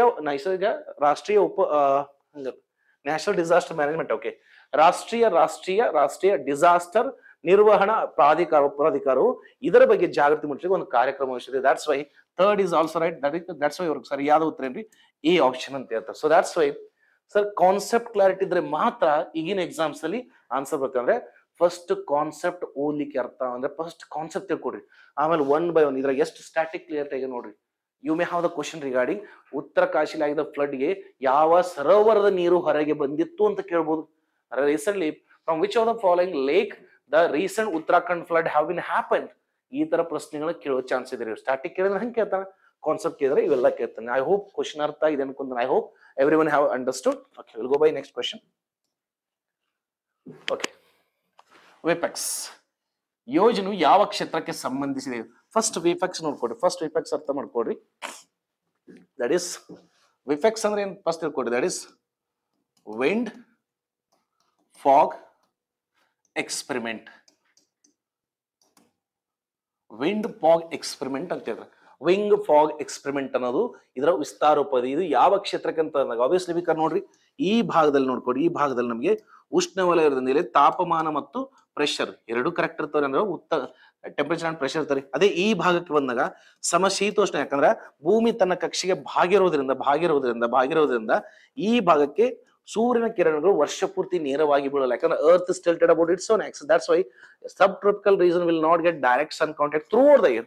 ಸೊ ಹೀಗಾಗಿ ಇಲ್ಲಿ ಏನು ಜಾಸ್ತಿ ಆಗ್ತಿದೆ, ಇಲ್ಲಿ ಏನಾಗ್ತಿರ್ತದೆ ಗೊತ್ತಿ? ದಟ್ ಇಸ್ ಹಿಮ ಕುಸಿತ ಆಗ್ತಿದೆ. ಅಂದ್ರೆ ದಟ್ ಇಸ್ ಇಲ್ಲಿ ಏನ್ ಗೊತ್ತಿ? ಸ್ನೋ ಫಾಲ್ ಆಗ್ತಾ ಇರ್ತಾರೆ.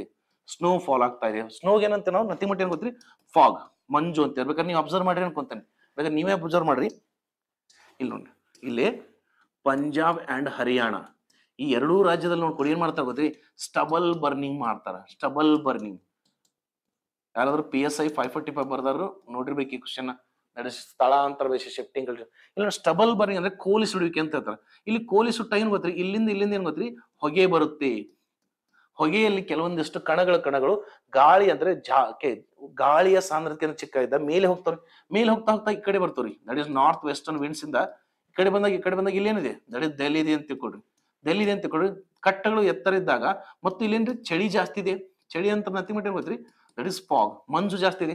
ಸೊ ಹೀಗಾಗಿ ಈ ಹೊಗೆ ಪ್ಲಸ್ ಫಾಗ್ ಸೇರಿದ್ರೆ ಏನಾಗ್ತದೆ ಅಂದ್ರೆ ಇಲ್ಲಿ ಹೊಗೆ ಸ್ಮೋಕ್ ಸಿಕ್ತು. ಅದಕ್ಕೆ ಅಂದ್ರೆ ಈ ಹೊಗೆಗೆ ಕುಂದಲಿಕ್ಕೆ ಜಾಗ ಯಾರು ಕೊಟ್ರು? ಫಾಗ್. ಸೊ ಇದರಿಂದ ಏನಾಗತ್ರಿ? ದಟ್ ಇಸ್ ಸ್ಮಾಗ್ ಏನ್ರಿ? ಕಪ್ಪು ಬಣ್ಣದ್ದು ಅಂದ್ರೆ ಅದಕ್ಕೆ ನೋಡ್ರಿ ಅತಿ ಹೆಚ್ಚು ದೆಹಲಿಯಲ್ಲಿ ಯಾಕೆ ಏರ್ ಪೊಲ್ಯೂಷನ್ ಇರ್ತದೆ? Because of stubble burning and winter seasons ಅಂತ ಹೇಳ್ತಾರೆ. ಸೊ ಹೀಗಾಗಿ ವಿಪೆಕ್ಸ್ ಅನ್ನು ನೋಡ್ಕೊಡಿ. That is wind fog experiment. ಇದನ್ನು ನೋಡ್ಕೊಡಿ. ಅಂತ ದಟ್ ಇಸ್ ಇದನ್ನು ಇಂದಿರಾ ಗಾಂಧಿ ಇಂಟರ್ನ್ಯಾಷನಲ್ ಏರ್ಪೋರ್ಟ್ ಅಂದ್ರೆ ಇಂದಿರಾ ಗಾಂಧಿ ಅಂತಾರಾಷ್ಟ್ರೀಯ ವಿಮಾನ ನಿಲ್ದಾಣ ದೆಹಲಿಯಲ್ಲಿ 2015 ಸ್ಥಾಪಿಸಲಾಯಿತು. ಹೀಗಾಗಿ 2015 ಮತ್ತು 2025 ಅಂದ್ರೆ 10 ವರ್ಷ ಆಗಿದ್ದಕ್ಕೆ ಈ ಕರೆಂಟ್ ಅಫೇರ್ಸ್ ಬಂದಿತ್ತು. ಅಂದ್ರೆ 10 ವರ್ಷದ ಸಂಪೂರ್ಣ ಇತ್ತೀಚೆಗೆ ವಿಫೆಕ್ಸ್ ಎಂಬ ಸಂಸ್ಥೆಯು ಆಚರಿಸಿಕೊಂಡಿತ್ತು ಅಂತ ಕರೆಂಟ್ ಅಫೇರ್ಸ್ ಬಂದಿದೆ. ಸೊ ಹೀಗಾಗಿ ಇದಕ್ಕೆ ಸರಿಯಾದ ಉತ್ತರ ಚಳಿಗಾಲದ ಮಂಜು ಪೂರ್ವಾನುಮಾನ. ಅಂದ್ರೆ ಇನ್ ಫ್ಯೂಚರ್ಲಿ ದೆಹಲಿಯಲ್ಲಿ ಅಂದ್ರೆ ವಿಂಟರ್ ಸೀಸನ್ ಬಂದಾಗ ಚಳಿಗಾಲ ಬಂದಾಗ ಇಲ್ಲಿ ಸ್ಮಾಗ್ ಆಗುತ್ತೆ. ಹೀಗಾಗಿ ದೆಹಲಿಯ ವಾಯು ಮಾಲಿನ್ಯ ಜಾಸ್ತಿ ಆಗುತ್ತೆ. ಅದಕ್ಕೆ ನೋಡ್ಕೊಡ್ರಿ, ಅವಾಗ ರಿಪೋರ್ಟ್ ಬರ್ತಿಲ್ಲ. ಯಾಕಂದ್ರೆ ಸೊ ಇತ್ತೀಚೆಗೆ ಬಂದ world worst capitals with respect to air pollution ಅಂದ್ರೆ ಕಲುಷಿತ ಗಾಳಿ ಅಥವಾ ವಾಯು ಮಾಲಿನ್ಯದಲ್ಲಿ ಪ್ರಪಂಚದಲ್ಲಿ ಟಾಪ್ ವರ್ಸ್ಟ್ ಸಿಟಿ ಕ್ಯಾಪಿಟಲ್ ಯಾವ್ದ್ರಿ? ಒಂದು ಭಾರತದ ದೆಹಲಿ ಮತ್ತು ಪಾಕಿಸ್ತಾನದ ಕರಾಚಿ. ಸೊ ಹೀಗಾಗಿ ಇದು ಮಂಜುಗೆ ಸಂಬಂಧಪಟ್ಟಿದ್ರಿ. Please remember. So that is WiFEX. Okay, next one. Okay, ಏನಾದ್ರು ಗೊತ್ತಿ? That is semi cryogenic. Sir ಇತ್ತೀಚಿನ ದಿನಗಳಲ್ಲಿ ನೋಡ್ಕೊಡ್ರಿ, ಎಕ್ಸಾಮ್ಸ್ ಅಲ್ಲಿ ನೋಡ್ಕೊಡ್ರಿ, ಸ್ವಲ್ಪ ಏನ್ ಮಾಡ್ತಾರ? ಪ್ರೊಪಲೆಂಟ್ ಬಗ್ಗೆ ಬಹಳ ಕೇಳ್ತಾನೆ. ಸರ್ ಪ್ರೊಪಲೆಂಟ್ ಅಂದ್ರೆ ಏನ್ ಗೊತ್ತ್ರಿ? ಒಂದ್ ಸೆಕೆಂಡ್. ಪ್ರೊಪಲೆಂಟ್ ಅಂದ್ರೆ ಸರ್ ಇದು ಭೂಮಿ ಇದೆ. ಸರ್ ಭೂಮಿಯಿಂದ ನಾ ಯಾವುದೇ ವಸ್ತುವನ್ನು ಮೇಲೆ ಎತ್ತಬೇಕಾದ್ರೆ ನಾ ಎದುರು ವಿರುದ್ಧ ಹೋಗ್ತೇನೆ ನಾನು. ದಟ್ ಇಸ್ ಗುರುತ್ವಾಕರ್ಷಣ. ಅಂದ್ರೆ ಗ್ರಾವಿಟಿ ಅಗೇನ್ಸ್ಟ್ ಹೋಗ್ಬೇಕ್ರಿ.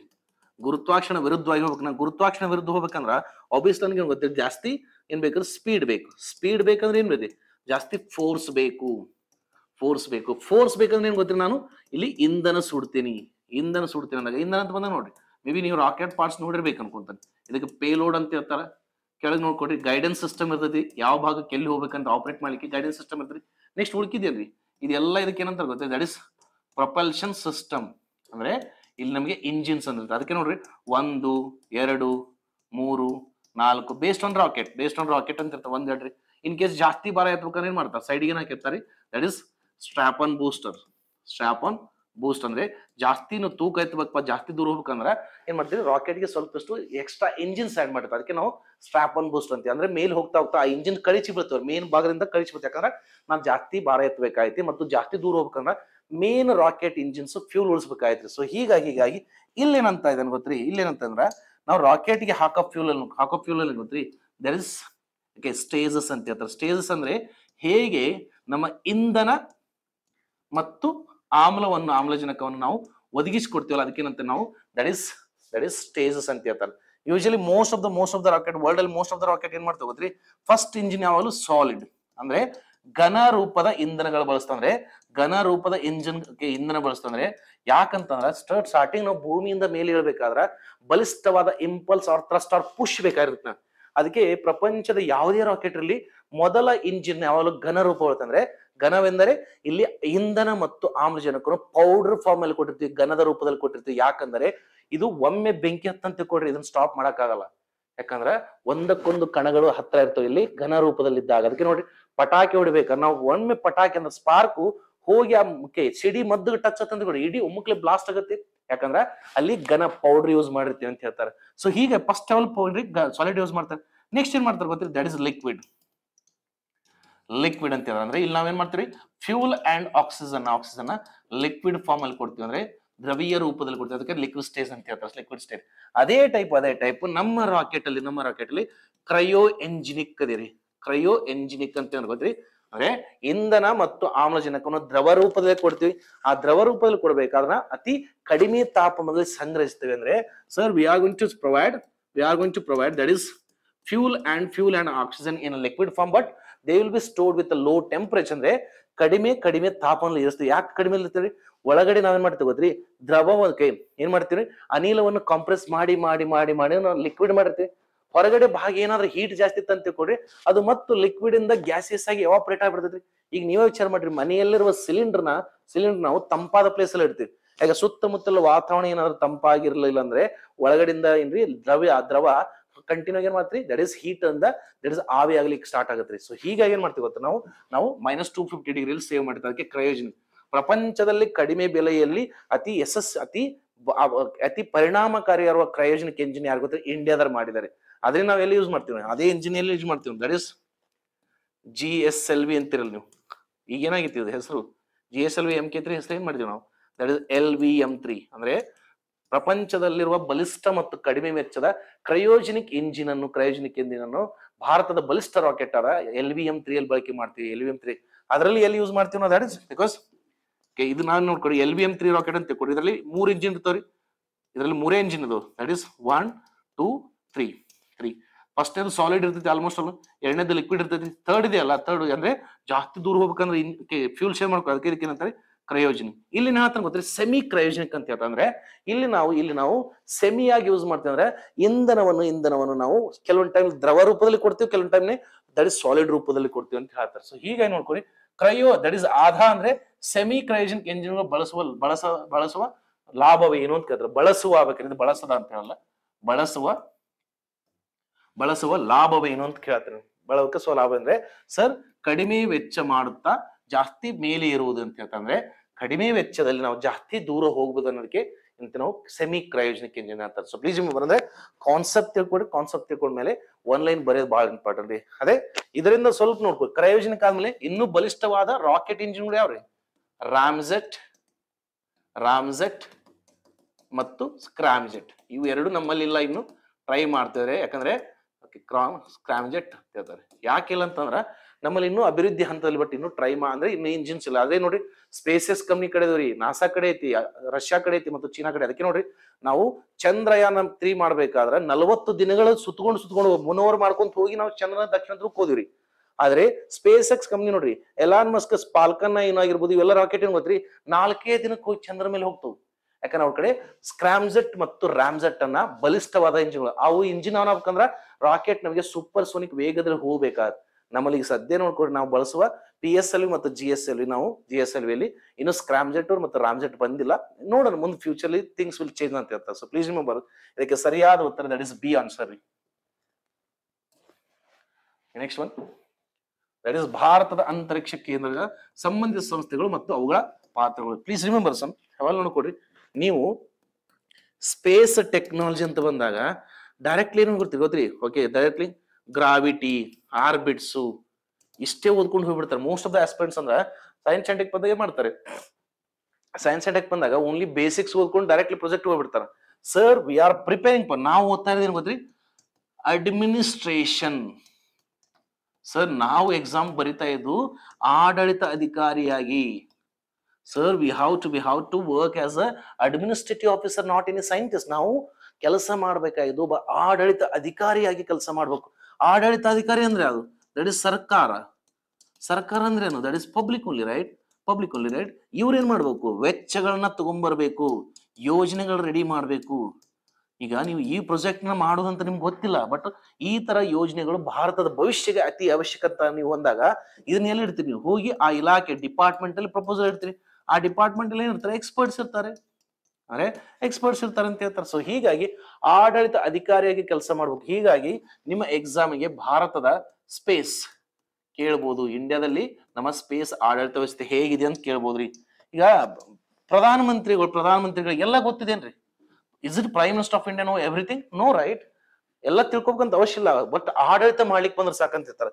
ಸೊ ಹೀಗಾಗಿ ಭಾರತದಲ್ಲಿ ನೋಡ್ಕೊಡ್ರಿ, ದಟ್ ಇಸ್ ಸ್ಪೇಸ್ ಡಿಪಾರ್ಟ್ಮೆಂಟ್ಗೆ ಒಂದು ವ್ಯವಸ್ಥೆ ಇದೆ. ಹೀಗಾಗಿ ನೋಡ್ರಿ, ಭಾರತದ ಸ್ಪೇಸ್ ನ ಯಾರು ಹೆಡ್ ಮಾಡ್ತಾರೆ? The prime minister of India is the head of Indian space. ಅಂದ್ರೆ ಭಾರತದ ಬಾಹ್ಯಾಕಾಶದ ಮುಖ್ಯಸ್ಥ ಇರ್ತಾರೆ, ಇಂಡಿಯನ್ ಸ್ಪೇಸ್ ಪ್ರೈಮ್ ಮಾಡ್ತಾರೆ. PM ಗೊತ್ತು, ಎಲ್ಲ ಗೊತ್ತಂತ ಏನಿಲ್ಲಲ್ಲ. ಹೀಗಾಗಿ ಒಂದ್ ಕಡೆ ಇರ್ತಾರೆ. ಇದು ನೋಡ್ರಿ, ಇವ್ರಿಗೆ ಏನಂತಾರ? ಶಾಸಕಾಂಗ. Is going to called as that is ಶಾಸಕ. ಅಂದ್ರೆ ದಟ್ ಇಸ್ ಲೆಗಿಸ್ಲೇಟಿವ್. ಹೀಗಾಗಿ ಅವ್ರ ಕೆಳಗೆ ಇರ್ತಾರೆ, ದಟ್ ಇಸ್ ಇಲಾಖೆಗಳು ಇರ್ತವೆ. ಇಲಾಖೆಯಲ್ಲಿ ಏನಂತೀವಿ ನಾವು? ದಟ್ ಇಸ್ ಕಾರ್ಯಾಂಗ. ಇಲಾಖೆಗೆ ಅಂತೀವಿ ಕಾರ್ಯಾಂಗ. ಸರ್ ನಾವು ವರ್ಕ್ ಮಾಡಿದೆ ಇಲ್ಲಿ ಇಲಾಖೆಗಳಲ್ಲಿ. ಅದಕ್ಕೆ ನಾವು ಇದನ್ನು ಓದ್ಕೋಬೇಕು. First we have to study that is executive ಅಂತ ಹೇಳ್ತಾರೆ. ಸೊ ಹೀಗಾಗಿ ಪ್ರಧಾನಮಂತ್ರಿ ಅವರು ಭಾರತದ ಬಾಹ್ಯಾಕಾಶದ ಮುಖ್ಯಸ್ಥರಾಗಿರ್ತಾರೆ. ಅವ್ರಿಗೆ ಹೆಲ್ಪ್ ಮಾಡ್ಲಿಕ್ಕೆ ಏನ್ರಿ? ಇಲಾಖೆಗಳು ಇರ್ತವೆ. ಅದಕ್ಕೆ ಇಲ್ಲೈತ್ರಿ ಡಿಪಾರ್ಟ್ಮೆಂಟ್ ಆಫ್ ಸ್ಪೇಸ್. ಅಂದ್ರೆ ಅವ್ರ ಅಡಿಯಲ್ಲಿ ಏನ್ರಿ? ಬಾಹ್ಯಾಕಾಶ ಇಲಾಖೆ ಇರ್ತೈತ್ರಿ. ಮತ್ತೆ ಅವ್ರಿಗೆ ಸಜೆಸ್ಟ್ ಮಾಡ್ಲಿಕ್ಕೆ ಯಾವ್ದಾರ ಪ್ರಾಜೆಕ್ಟ್ ಮಾಡ್ಬೇಕಾದ್ರೆ ಈ ಪ್ರಾಜೆಕ್ಟ್ ಸರಿ ಇದೆಯೋ ಇಲ್ಲೋ, ಭಾರತಕ್ಕೆ ಯೂಸ್ ಆಗುತ್ತಿಲ್ಲ ಅಂತ ಚೆಕ್ ಮಾಡಕ್ಕೆ ಯಾರಿರ್ತಾರೆ? ದಟ್ ಇಸ್ ಬಾಹ್ಯಾಕಾಶ ಆಯೋಗಗಳು. ಅಂದ್ರೆ we have that is space commissions ಅಂತ ಹೇಳ್ತಾರೆ. Space commission. ಇವಾಗ ಡಿಪಾರ್ಟ್ಮೆಂಟ್ ಏನೇನಿರ್ತವೆ? ಫಸ್ಟ್ ರೊಕ್ಕ ತರಬೇಕಲ್ಲ. First India has to bring lots of the project ತರಬೇಕಂದ್ರೆ ಏನಿದೆ? ವಾಣಿಜ್ಯ ಅಂಗ. ಪ್ರಾಜೆಕ್ಟ್ ತರಕ್ಕೆ ಏನಂತಾರೆ ನಾವು? ವಾಣಿಜ್ಯ ಅಂದ್ರೆ ಕಮರ್ಷಿಯಲ್ ಆರ್ಮ್ಸ್ ಅಂತ ಹೇಳ್ತಾರೆ. ಅಂದ್ರೆ ಡಿಪಾರ್ಟ್ಮೆಂಟ್ ಆಫ್ ಸ್ಪೇಸ್ ಅಡಿಯಲ್ಲಿ 3 ಇಲಾಖೆ ಸಂಸ್ಥೆಗಳು ಕೆಲಸ ಮಾಡ್ತಾರೆ. ಅದಕ್ಕೆ ಒಂದೇದು ವಾಣಿಜ್ಯ ಅಂಗ. ಅಂದ್ರೆ ಎಕ್ಸಾಂಪಲ್ ನಾವು ಮೊದಲಿಗೆ ನೋಡಿ ಕ್ಲಾಸಿಕ್ದಾರು ನ್ಯೂಸ್ ಪೇಪರ್ ಅಲ್ಲಿ ಆಡ್ ಕೊಡ್ತಿದ್ವಿ, ನಾವು ಪ್ಯಾಂಪ್ಲೆಟ್ ಹಚ್ತಿದ್ವಿ. ಸಮಯ ಬಂದಾಗ ನಾವು ತಂತ್ರಜ್ಞಾನ ಬಳಕೆ ಮಾಡ್ಕೊಂಡು ಮಾರ್ಕೆಟ್ ಮಾಡೋ ಪರಿಸ್ಥಿತಿ ಬಂದ್ ನಮ್. ಸೊ ಈಗ ಇವ್ರು ಏನ್ ಮಾಡ್ತಾರೆ? ಇವರು ಪ್ರಪಂಚದ ಎಲ್ಲ ಎಕ್ಸಿಬಿಷನ್ಸ್ ಅಲ್ಲಿ ಹೋಗಿ ಏನ್ ಮಾಡ್ತಾರೆ? ಭಾರತ ಈ ತರ ಒಂದು ಯೋಜನೆ ಮಾಡ್ತಾ ಇದೆ, if you are interested you can invest ಅಂತ ಇನ್ವೆಸ್ಟ್ಮೆಂಟ್ ಮಾಡ್ಬೋದು ನೀವು ಅಂತೇಳಿ ಪ್ರಚಾರ ಮಾಡುತ್ತೆ. ಸೊ ಹೀಗಾಗಿ ಮೊದಲಿಗೆ ನಮ್ಮಲ್ಲಿ ನೋಡ್ಕೊಡಿ, ಅಂತರಿಕ್ಷ ಅಂತಿತ್ತು ಒಂದು ಅಂಗ. ಇವೇನ್ ಮಾಡ್ತೇವೆ? ಹೋಗಿ ಭಾರತಕ್ಕೆ ಪ್ರಾಜೆಕ್ಟ್ಸ್ ತಗೊಂಡ್ಬರ್ತೇವ್ರಿ. ಅಂತರಿಕ್ಷದ ಹಳೇದಾಗ್ಯದ್ರಿ. ಹೊಸದ್ ಯಾವ್ದು? That is new space India limited. ಕೇಳ್ಬೋದ್ರಿ, NSIL ಅಂದ್ರೆ ನ್ಯೂ ಸ್ಪೇಸ್ ಇಂಡಿಯಾ ಲಿಮಿಟೆಡ್. ಇದು ಭಾರತದ ಬಾಹ್ಯಾಕಾಶದ ಒಂದು ವಾಣಿಜ್ಯ ಅಂಗವಾಗಿದೆ. What is the function of commercial arm? They will attend lots of the exhibition, lots of the international events. They will convince the investor to invest on Indian project. ಹೋಗಿ ಅಲ್ಲಿ convince ಮಾಡಿ. ಈ best example what by are doing. ನಾವೇನ್ ಮಾಡ್ತೇವೆ? ಈಗ ನಾ YouTube class ಮಾಡ್ತೇನೆ, ನಿಮ್ಗೆ ಏನಂತ ಕನ್ವಿನ್ಸ್ ಮಾಡ್ತಾ ಇದೀನಿ. ನೋಡಪ್ಪ, ನಮ್ಮ ಸಂಸ್ಥೆ ತಗೊಳ್ರಿ, ನಾವು ನೆಕ್ಸ್ಟ್ ಬ್ಯಾಚ್ ಸ್ಟಾರ್ಟ್ ಮಾಡ್ತೀವಿ. ನಮ್ಮಲ್ಲಿ ಜಾಸ್ತಿ ಸಕ್ಸಸ್ ರೇಟ್ ಅಂತೇನೆ. I am doing just market ಮಾಡ್ತೇನೆ. ಅಂದ್ರೆ ಹೋಗಿ ನಿಮ್ಗೆ ನಾವಿಂದ ಸ್ಟೂಡೆಂಟ್ಸ್ ನ ಅಡ್ಮಿಷನ್ ತಗೊಂಡ್ಬರ್ಲಿಕ್ಕೆ ನಾನು ಏನಪ್ಪ ಟ್ರೈ ಮಾಡ್ತಾ ಇದ್ದೀನಿ. ಅಂದ್ರೆ ವಾಣಿಜ್ಯ ಅಂಗಗಳಂತ ಇರ್ತವೆ. ಸೊ ಹೀಗಾಗಿ ಏನಿದ್ರೆ ನಮ್ದು NSIL ಇದನ್ನ ಕೇಳ್ಬೋದು, ಯಾಕಂದ್ರೆ ಇದು ರೀಸೆಂಟ್ಲಿ ಸ್ಥಾಪನೆ ಆಗಿದೆ. NSIL ಅಂದ್ರೆ new space India limited. That is ಸ್ಥಾಪನೆ 2019. ಕೇಂದ್ರ ಕಚೇರಿ ಬೆಂಗಳೂರಲ್ಲಿದೆ. ಕೇಳ್ಬೋದು. ಇವಾಗ ಇವ್ರು ಏನ್ ಮಾಡ್ತಾರೆ? ಹೋಗಿ ಜಾಸ್ತಿ ಹತ್ರ ಎಕ್ಸಿಬಿಷನ್ ಅಟೆಂಡ್ ಆಗಿ they will bring some investments or they will bring some projects. ಇವ್ರು ಹೋಗಿ ಎಲ್ಲಾ ಕಡೆ ಹೋಗಿ ದೇಶಗಳನ್ನ ಕನ್ವಿನ್ಸ್ ಮಾಡ್ಕೊಂಡು ನಮ್ಗೆ ಪ್ರಾಜೆಕ್ಟ್ ತಗೊಂಡ್ಬರ್ತಾರೆ. ಬಟ್ ತಂದ ಪ್ರಾಜೆಕ್ಟ್ ಸರಿ ಇದೆಯೋ ಅಥವಾ ಸರಿ ಇಲ್ಲ ಅಂತ ಯಾರು ಜಡ್ಜ್ ಮಾಡ್ಬೇಕಲ್ಲ. ಸೊ ಹೀಗಾಗಿ ಈ ಬಾಹ್ಯಾಕಾಶ ಇಲಾಖೆಯಲ್ಲಿ ಮತ್ತೊಂದಂಗ ಬರ್ತದೆ. ಅದಕ್ಕೇನಂತೆ ನಾವು ದಟ್ ಇಸ್ ಅಟೋನಮಸ್ ಬಾಡಿ. ಇದಕ್ಕೇಂತೇನೋ ದಟ್ ಇಸ್ ಅಟೋನಮಸ್ ಅಂದ್ರೆ ಅಟೋನಮಸ್ ಏನಂತೀರಿ? ಅಟೋನಮಸ್ ಅಂದ್ರೆ ಅಂಗಗಳು ಅಥವಾ ಇಲಾಖೆಗಳು ಅಂತಿರ್ತೀವಿ. ಅಂದ್ರೆ ಅಟೋನಮಸ್ ಬಾಡಿ ಅಂದ್ರೆ ಸ್ವತಂತ್ರ ಅಂಗಗಳು ಅಂತ ಹೇಳ್ತಾರೆ. ಅಂದ್ರೆ ಸರ್ ಇವ್ರು ಹೋಗಿ ಅಂತ ತಗೊಂಡ್ಬರ್ತಾರ, ವಾಣಿಜ್ಯ ಅಂಗಗಳು ಏನ್ ಮಾಡ್ತಾರೆ, ಹೋಗಿ ಎಲ್ಲಾ ಕಡೆ ಮಾರ್ಕೆಟಿಂಗ್ ಮಾಡ್ಕೊಂಡು ನಮ್ದೆಲ್ಲ ಸಕ್ಸಸ್ ರೇಟ್ ಹೇಳಿ ನಮ್ದು ಅಪ್ಕಮಿಂಗ್ ಪ್ರಾಜೆಕ್ಟ್ ಯಾವ್ದು ಅದನ್ನೆಲ್ಲ ಎಕ್ಸ್ಪ್ಲೇನ್ ಮಾಡ್ಕೊಂಡು ಇವ್ರು ಪ್ರಾಜೆಕ್ಟ್ ತಗೊಂಬಂದ ಪ್ರಾಜೆಕ್ಟ್ ಅದು ಚಲೋ ಇದೆ ಇಲ್ಲೋ, ಅದು ಭಾರತಕ್ಕೆ ಅವಶ್ಯಕತೆ ಇದೆ ಇಲ್ಲೋ, ಭಾರತಕ್ಕೆ ಇದರಿಂದ ಏನು ಲಾಭ ಆಗುತ್ತೆ ಅಂತ ಯಾರು ಮಾಡ್ತಾರೆ, ದಟ್ ಇಸ್ ಅಟೋನಮಸ್ ಬಾಡಿ. ಹೀಗಾಗಿ ಯಾವ್ದಿದೆ ಇಲ್ಲಿ ನೋಡ್ರಿ, NSI ಇತ್ತೀಚೆಗೆ ಸ್ಥಾಪನೆ ಆಗಿದೆ. ಇದು ಪ್ರಾಜೆಕ್ಟ್ ತಗೊಂಬರ್ತದೆ, ಅದನ್ನ ಅನಾಲಿಸಿಸ್ ಮಾಡಕ್ಕೆ ಯಾರಾದ್ರ ವಾಣಿಜ್ಯಗಳು. ಅದಕ್ಕೆ ನಮ್ಮಲ್ಲಿ ಯಾವ್ದಿದೆ, ದಟ್ ಇಸ್ IN ಸ್ಪೇಸ್ ಅಂತಿದೆ.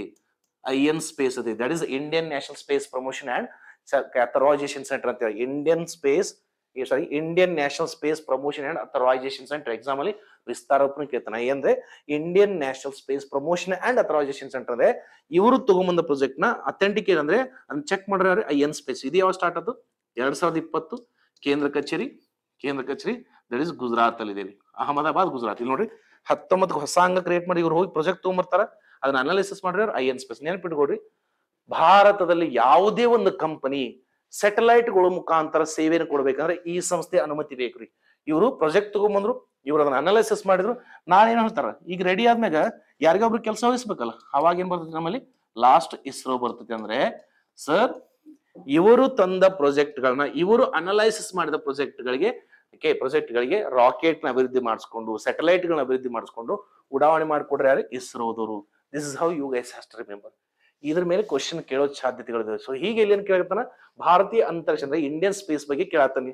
ಏನಾಗ್ತಾನೆ, NSIL ಇದು ಖಾಸಗಿ ಉಪಗ್ರಹ ಉಡಾವಣೆಯ ಅನುಮತಿಗಳನ್ನ ನೀಡುತ್ತೆ. ಸರ್ ಖಾಸಗಿ ಅಂತ ಏನಲ್ಲ, ಯಾವುದೇ ಇದ್ರು ಕೂಡ ನೋಡ್ರಿ ಅನುಮತಿ ನೀಡೋದಲ್ಲ, ಇಟ್ಸ್ ನಾಟ್ ಅನುಮತಿ, ಇದು ಬರೀ ಕೇವಲ ವಾಣಿಜ್ಯ. ಅಂದ್ರೆ NSIL ಅದು ಪ್ರಾಜೆಕ್ಟ್ ಗಳು ತಗೊಂಡ್ಬರ್ತೈತಿ, ಅನುಮತಿ ಕೊಡ್ರಿ ಇವರಲ್ಲಿ, ಅನುಮತಿ ಕೊಡ್ರಿ ಯಾರು, IN ಸ್ಪೇಸ್ ತರ ಅಂತ ಹೇಳ್ತಾರೆ, IN ಸ್ಪೇಸ್. ಸೊ ಹೀಗಾಗಿ ಒಂದೇ ಹೇಳಿಕೆ ರಾಂಗ್ ಇದೆ ಅಂತ ಬಂದಾಗ ಒಂದ್ ಎಲ್ಲೆಲ್ಲಿದೆ ತೆಗೆದು ಹಾಕ್ಬೋದಾ, I will erase this one. wherever 1% I can eliminate, right? wherever 1% I can eliminate. ನೋಡಿ ಸಿ ಒಂದೇ ಆಪ್ಷನ್ ರಾಂಗ್ ಇದೆ ಸರ್, ಒಂದೇ ಆಪ್ಷನ್ ರಾಂಗ್ ಇದೆ. ನನಗೆ ಹುಡುಕ್ಬೇಕಾಯ್ತು ಏನ್ ಗೊತ್ತ್ರಿ, ಸರಿಯಾದ ಹೇಳಿಕೆಗಳನ್ನು ಹುಡುಕ್ಬೇಕಾದ್ರೆ, ಸರಿ ಎಂಬುದು ಹುಡುಕ್ಬೇಕಾದ್ರೆ. ಫಸ್ಟ್ ಹೇಳಿಕೆ ರಾಂಗ್ ಇದೆ ಅಂತ ಬಂದಾಗ ಆಬ್ವಿಯಸ್ಲಿ ಒಂದ್ ಇಲ್ಲಿನದೇ ತೆಗೆದು ಹಾಕ್ಬೋದು. ನೆಕ್ಸ್ಟ್ ನೋಡ್ಕೊಂಡು ನೆಕ್ಸ್ಟ್ ಏನ್ ಹೇಳ್ತಾರೆ ಗೊತ್ತ್ರಿ, ಮೇಲಿನ ಎಲ್ಲವೂ ಸರಿ. ಇಲ್ಲಿ ನೋಡ್ರಿ ಎಕ್ಸಾಮ್ ಅಲ್ಲಿ ಮೇಲಿನ ಎಲ್ಲವೂ ಸರಿ ಅಂತ ಕೊಡಲ್ಲ, all of the above are right ಅಂತ ಕೊಡಲ್ಲ. ಯಾಕಂದ್ರೆ ಪ್ರಶ್ನೆಯಲ್ಲಿ ಹೇಳ್ಬಿಟ್ಟಿರ್ತಾನ, ಪ್ರಶ್ನೆಯಲ್ಲಿ ಏನ್ ಹೇಳ್ತಿರ್ತಾನ ಗೊತ್ತ್ರಿ, ಈ ಕೆಳಗಿನ ಅಥವಾ ಮೇಲಿನ ಹೇಳಿಕೆಗಳು ಯಾವ ಸರಿ ತಪ್ಪು ಅಂತ ಹೇಳಿದಾಗ ಮೇಲಿನ ಎಲ್ಲವೂ ಅಂತ ಕೊಟ್ಟ, ನೀವು ಸರಿ ಅಂತ ಕೊಟ್ಟಿಲ್ಲ ನಾಕ್ ಹೋಗ್ರಿ. ಮೇಲಿನ ಎಲ್ಲವೂ ಅಂತ ಬಂದಾಗ ಏನಿಲ್ಲ 1 2 3 3 ಸೇರಿ ಅಂತಂದ್ರ ಇಲ್ಲಿನೂ ಒಂದಿದೆ ಅಂದಾಗ ಇದು ರಾಂಗ್ ಆಗುತ್ತೆ. ಅಂದ್ರೆ ನನಗೆ ಆನ್ಸರ್ ಗೊತ್ತಿಲ್ಲ, ಆದ್ರೆ ಒಂದೇ ಆಪ್ಷನ್ ಗೊತ್ತಾದಾಗ ಇದು ಹೋಯ್ತು ಅಂತ ಅರ್ಥ. ಸೊ ಹೀಗಾಗಿ 2 ಮತ್ತು 3ನೇ ಆಪ್ಷನ್ ಓದಿಲ್ಲ ಅಂದ್ರೂ ಕೂಡ ನನಗೆ ಫೈನಲ್ ಆನ್ಸರ್ ಬಂತ್ರಿ. ಅಂದ್ರೆ even I don't know about second and third option, but I know that first option was wrong. I have eliminate 3 option. ನಾವು ನೆಕ್ಸ್ಟ್ ನೋಡಿ, IN ಸ್ಪೇಸ್ ಖಾಸಗಿ ಅಂತರಿಕ್ಷ ಚಟುವಟಿಕೆಗಳು ನಿಯಂತ್ರಿಸುವ ಸಂಸ್ಥೆ. ಆಬ್ವಿಯಸ್ಲಿ ಅವ್ರ ಪ್ರಾಜೆಕ್ಟ್ಗಳು ತಗೊಂಡ್ಬಂದಾಗ ಅದಕ್ಕೆ ಪರ್ಮಿಷನ್ ಕೊಡಬೇಕು ಬೇಡ ಅಂತ ಡಿಸೈಡ್ ಮಾಡ್ರಿ, IN ಸ್ಪೇಸ್ ಅಂತ ಇದೀನಿ. ಓಕೆ, ಇದು ಕರೆಕ್ಟ್ ಇದೆ. ಉಳಿದಿದ್ದು ಒಂದೇ ಒಂದು ಆಪ್ಷನ್ ಇದೆ, ದಟ್ ಇಸ್ B. ಅದೇ ಸೆಕೆಂಡ್ ಥರ್ಡ್ ಗೊತ್ತಿಲ್ಲ ಅಂದ್ರೂ ಕೂಡ already we have eliminated, but still verify ಮಾಡಿದ್ರೆ ಮಾಡ್ರಿ. ನೆಕ್ಸ್ಟ್ ನೋಡ್ರಿ, ಅಂತರಿಕ್ಷ ಕಾರ್ಪೊರೇಷನ್ ಅಂಡ್ ಅಂತರಿಕ್ಷ ಕಾರ್ಪೊರೇಷನ್ ಅಂಡ್ ಇಸ್ರೋನ ಹಳೆಯ ವ್ಯಾಪಾರ ಆಗಿದೆ. ಆಲ್ರೆಡಿ ಹೇಳಿದೆ ನಾನು, ನೆನಪಿದೆ. ವ್ಯಾಪಾರ ಅಂದ್ರೆ ನಥಿಂಗ್ ಬಟ್ ವಾಣಿಜ್ಯ. ಅಂದ್ರೆ ಅಂತರಿಕ್ಷ ಅನ್ನೋದು ಭಾರತೀಯ ಬಾಹ್ಯಾಕಾಶದ ಒಂದು ಹಳೆಯ ವಾಣಿಜ್ಯ ಅಂಗವಾಗಿದೆ. ವಾಣಿಜ್ಯ ಅಂದ್ರೆ ವ್ಯಾಪಾರ, ಹಳೆಯ ವ್ಯಾಪಾರ ಅಂಗವಾಗಿದೆ. So please remember. ಸೊ ಅದಕ್ಕೆ ಒನ್ ಟೈಮ್ ನ ಸಬ್ಜೆಕ್ಟ್ ನ ನೀಟಾಗಿ ಓದ್ಕೊಡ್ರಿ. ಸಿ ನಮಗೇನ್ ಗೊತ್ತ್ರಿ, ಸೆಲೆಕ್ಷನ್ ಲಿಸ್ಟ್ ಅಲ್ಲಿ ಬರ್ಬೇಕಂದ್ರೆ 1 ಲೈನ್ ಕರೆಂಟ್ ಅಫೇರ್ಸ್ ಎಲ್ಲರೂ ಓದಿರ್ತಾರೆ, ಬಟ್ ಈ ತರ ಸಬ್ಜೆಕ್ಟ್ ಡಿರೈವ್ಡ್, ಈ ತರ ಸ್ಟೇಟ್ಮೆಂಟ್ ಡಿರೈವ್ಡ್ ನ ಓದೋದು ಪ್ರಾಕ್ಟೀಸ್ ಮಾಡ್ಕೊಡ್ರಿ. ಐ ಹೋಪ್ ಅರ್ಥ ಆಗಿದೆ ಅನ್ಕೊಂತೇನೆ. ನೆಕ್ಸ್ಟ್ ಒನ್, ಓಕೆ, ಔಷಧ ಹಕ್ಕು ಎಂಬುದು ಇತ್ತೀಚೆಗೆ ಯಾವುದನ್ನು ಸೂಚಿಸುತ್ತದೆ? ಔಷಧ ಹಕ್ಕು ಅಂದ್ರೆ ನಥಿಂಗ್ ಬಟ್ ಏನ್ ಗೊತ್ತ್ರಿ sir, public health and consumer rights. I'll take example. ನೀವು ಅಬ್ಸರ್ವ್ ಮಾಡ್ರಿ ಅಲ್ಲ ಗೊತ್ತಾ, I don't know whether you observe or not. That is after Covid ಅಂದ್ರೆ ಇನ್ನು ಕೋವಿಡ್ ಮುಗಿದಿಲ್ಲ, but still after Covid, that is I'll take average 2020 onwards. ನೀವು observe ಮಾಡ್ರಿ, 2020 ಭಾರತದಲ್ಲಿ ಔಷಧಿಗಳ ತಯಾರಿಕೆ ಹೆಚ್ಚಾಗಿದೆ. ಅಂದ್ರೆ ಮೆಡಿಸಿನ್ಸ್ ಪ್ರೊಡಕ್ಷನ್ ಜಾಸ್ತಿ ಆಗಿದೆ. ನೀವು ಬೇಕಾದ್ರೆ ನೋಡ್ರಿ, ಯಾವುದೇ ಅಂಗಡಿಗೆ ಹೋಗಿ ನೋಡ್ರಿ, ಅಣ್ಣ ತಲೆ ನೋವ್ತಾ ಇದೆ, ಒಂದು ಟ್ಯಾಬ್ಲೆಟ್ ಕೊಡು ಅಂತಂದಾಗ ಅವೇನ್ ಹೇಳ್ತಾನೆ ಗೊತ್ತ್ರಿ, ಹೇಳ್ತಂದಾಗ ಆಬ್ವಿಯಸ್ಲಿ ಏನ್ ಹೇಳ್ತಾನ್ರಿ, ಸರ್ ನೀವು ಯಾವುದೇ ಪ್ರಿಸ್ಕ್ರಿಪ್ಷನ್ ನೋಡ್ರಿ, ಸರ್ ಅಣ್ಣ ಈ ಮೆಡಿಸಿನ್ ಕೊಡು ಅಂದಾಗ ಏನ್ ಹೇಳ್ತಾರ, ಸಾರಿ ಸರ್ ದಿಸ್ ಮೆಡಿಸಿನ್ ಇಲ್ಲ, ಬಟ್ ಇದೇ ಕಂಟೆಂಟ್ ಇನ್ನೊಂದು ಬ್ರ್ಯಾಂಡ್ ಇದೆ, ಇನ್ನೊಂದು ಕಂಪ್ನಿ ಇದೆ ಅಂತ ಹೇಳ್ತಾರ. ಮೇ ಬಿ ಭಾರತದಲ್ಲಿ ಸ್ಥಳೀಯವಾಗಿ ಜಾಸ್ತಿ ಔಷಧಿಗಳು ಉತ್ಪಾದನೆ ಆಗ್ತಿರ್ಬೋದು. ಯಾಕಂದ್ರೆ ಭಾರತದ ಫಾರ್ಮಸ್ಯೂಟಿಕ್ ಪ್ರೊಡಕ್ಷನ್ ಅಲ್ಲಿ ಇಷ್ಟು ನಾವು ಇಂಪ್ರೂವ್ ಅದು ಇಷ್ಟು ಎಬಿಲಿಟಿ ಐತೆ ಅನ್ನೋದು ಗೊತ್ತಾಗಿದೆ ನಾವು ಕೋವಿಡ್-19. ಯಾಕಂದ್ರೆ ಬರೀ ಡೋಲೋ 650 ಎಂಬ ಒಂದು ಸ್ಮಾಲ್ ಟ್ಯಾಬ್ಲೆಟ್ ಕೋವಿಡ್ ಟೈಲಿ 852 ಕೋಟಿ ಆದಾಯ ತಗೊಂಡ್ಬಂತ್ರಿ ಭಾರತ ಸರ್ಕಾರಕ್ಕೆ. ಹೀಗಾಗಿ ಸ್ಥಳೀಯವಾಗಿ ಜಾಸ್ತಿ ಔಷಧಿಗಳು ಅಭಿವೃದ್ಧಿ ಆಗ್ತದೆ. ಸೊ ಹೀಗಾಗಿ ಅಭಿವೃದ್ಧಿ ಆಗ್ತಿರ್ಬೇಕಾರ ನಾ ಹೋಗ್ತಾನೆ XYZ ಅಂಗಡಿಗೆ ಹೋಗ್ತಾನೆ, ಹಣ ಒಂದು ಈ ಟ್ಯಾಬ್ಲೆಟ್ ನ ಕೊಡು ಅಂತ ಯಾರೋ ಡಾಕ್ಟರ್ ಊರಲ್ಲಿ ಇರ್ತಾನೆ, ಅವ್ನ್ ಚೀಟಿ ಕೊಟ್ಟಿರ್ತಾನೆ, ಅದನ್ನ ನಾವು ಕಾಪಿ ಪೇಸ್ಟ್ ಮಾಡ್ಕೊಂಡು ಇನ್ನೊರಗೆ ಇಟ್ಕೊಂಡಿರ್ತೀವಿ, ಈ ಗುಳಿ ಚಲೋ ಇರ್ಬೋದು. ಅಂಗಡಿಗೆ ಹೋದಾಗ ಅಂತಾರ ಸರ್ ಈ ಟ್ಯಾಬ್ಲೆಟ್ ಇಲ್ಲ, ಇದೇ ತರ ಇನ್ನೊಂದು ಟ್ಯಾಬ್ಲೆಟ್ ಇದೆ ಅಂತ ಹೇಳ್ತಾನೆ, ಇನ್ನೊಂದು ಟ್ಯಾಬ್ಲೆಟ್ ಇದೆ ಅಂತ ಹೇಳ್ತಾನೆ. ಆ ಟೈಮಲ್ಲಿ ನಾವು ತಗೋಬೇಕಾರ ಅದರಿಂದ ನನಗೆ ಏನಾದ್ರೂ ತೊಂದರೆ ಉಂಟಾದ್ರೆ ಮತ್ತೆ ಅದ್ರ ಮೇಲೆ ನನಗೆ ಹಕ್ಕಿದೆ ಅಂತ ಗೊತ್ತಾಗಬೇಕಲ್ಲ. ಹಾಗಾದ್ರೆ ಭಾರತದಲ್ಲಿ ಎಲ್ಲ ಸೇವೆಗಳಿಗೆ ಒಂದೊಂದು ಇಲಾಖೆಗಳಿದ್ದಂಗ ಭಾರತದಲ್ಲಿ ಔಷಧಿಗಳ ಮೇಲೆ ಅಥವಾ ಔಷಧಿಗಳ ಮೇಲೆ ಅಂದ್ರೆ ಭಾರತದಲ್ಲಿ ಯಾವುದೇ ಔಷಧಿ ಅಥವಾ ಮೆಡಿಸಿನ್ ಅಥವಾ ಇಂಜೆಕ್ಷನ್ ಅಥವಾ ಯಾವ್ದಾದ್ರು ವ್ಯಾಕ್ಸಿನ್ಸ್ ಬರ್ಬೇಕಂದ್ರೆ ಯಾರು ಪರ್ಮಿಷನ್ ತಗೋಬೇಕ್ರಿ? DCG, ನೆನ್ಪಿಟ್ಕೊಡ್ರಿ, drugs control general of India, ಇವರ ಅನುಮತಿ ಕಡ್ಡಾಯ. ಅಂದ್ರೆ ಹೆದ್ದಾರಿ ಮೇಲೆ ಏನಾದ್ರೂ ಅದನ್ನ ಯಾರ ಮೇಲೆ ಹಾಕ್ತಾನ? NHAI ಮೇಲೆ ಕಂಪ್ಲೇಂಟ್ ಹಾಕ್ತಾನೆ. ಆಧಾರ್ ಕಾರ್ಡ್ ಅಲ್ಲಿ ಏನಾದ್ರು ಪ್ರಾಬ್ಲಮ್ ಆದ್ರೆ ನಾವು UIDAI ಮೇಲೆ ಹಾಕ್ತೀವಿ. ಅದೇ ಟೈಪ್ ನೋಡ್ಕೊ, ಅದೇ ಟೈಪ್ ನನಗೆ ಹುಲಿಯಿಂದ ಏನಾದ್ರು ತೊಂದ್ರೆ ಆದ್ರೆ NTC ಮೇಲೆ ಕೇಸ್ ಹಾಕ್ತಾನೆ, national tiger conservation authority of India. ಇಲ್ಲಿ ಪ್ರಾಧಿಕಾರ ಅಂತ ಇರ್ಬೇಕಲ್ಲ, ಅದಕ್ಕೆ ಇಂಡಿಯಾದಲ್ಲಿ ಔಷಧಿ ಅಂತ ಬಂದಾಗ DCGI ನೆನ್ಪಿಟ್ಕೊಡ್ರಿ. ಜನಕ್ಕೆ ಏನ್ ಗೊತ್ತ್ರಿ, ಪಬ್ಲಿಕ್ ಹೆಲ್ತ್ ಅದರ ಹೆಲ್ತ್ ಬಗ್ಗೆ ಅವೇರ್ನೆಸ್ ಬೇಕು ಮತ್ತು ಕನ್ಸ್ಯೂಮರ್ ಅವರ ಹಕ್ಕುಗಳು ಏನಂತ ಗೊತ್ತಾಗಬೇಕಲ್ಲ.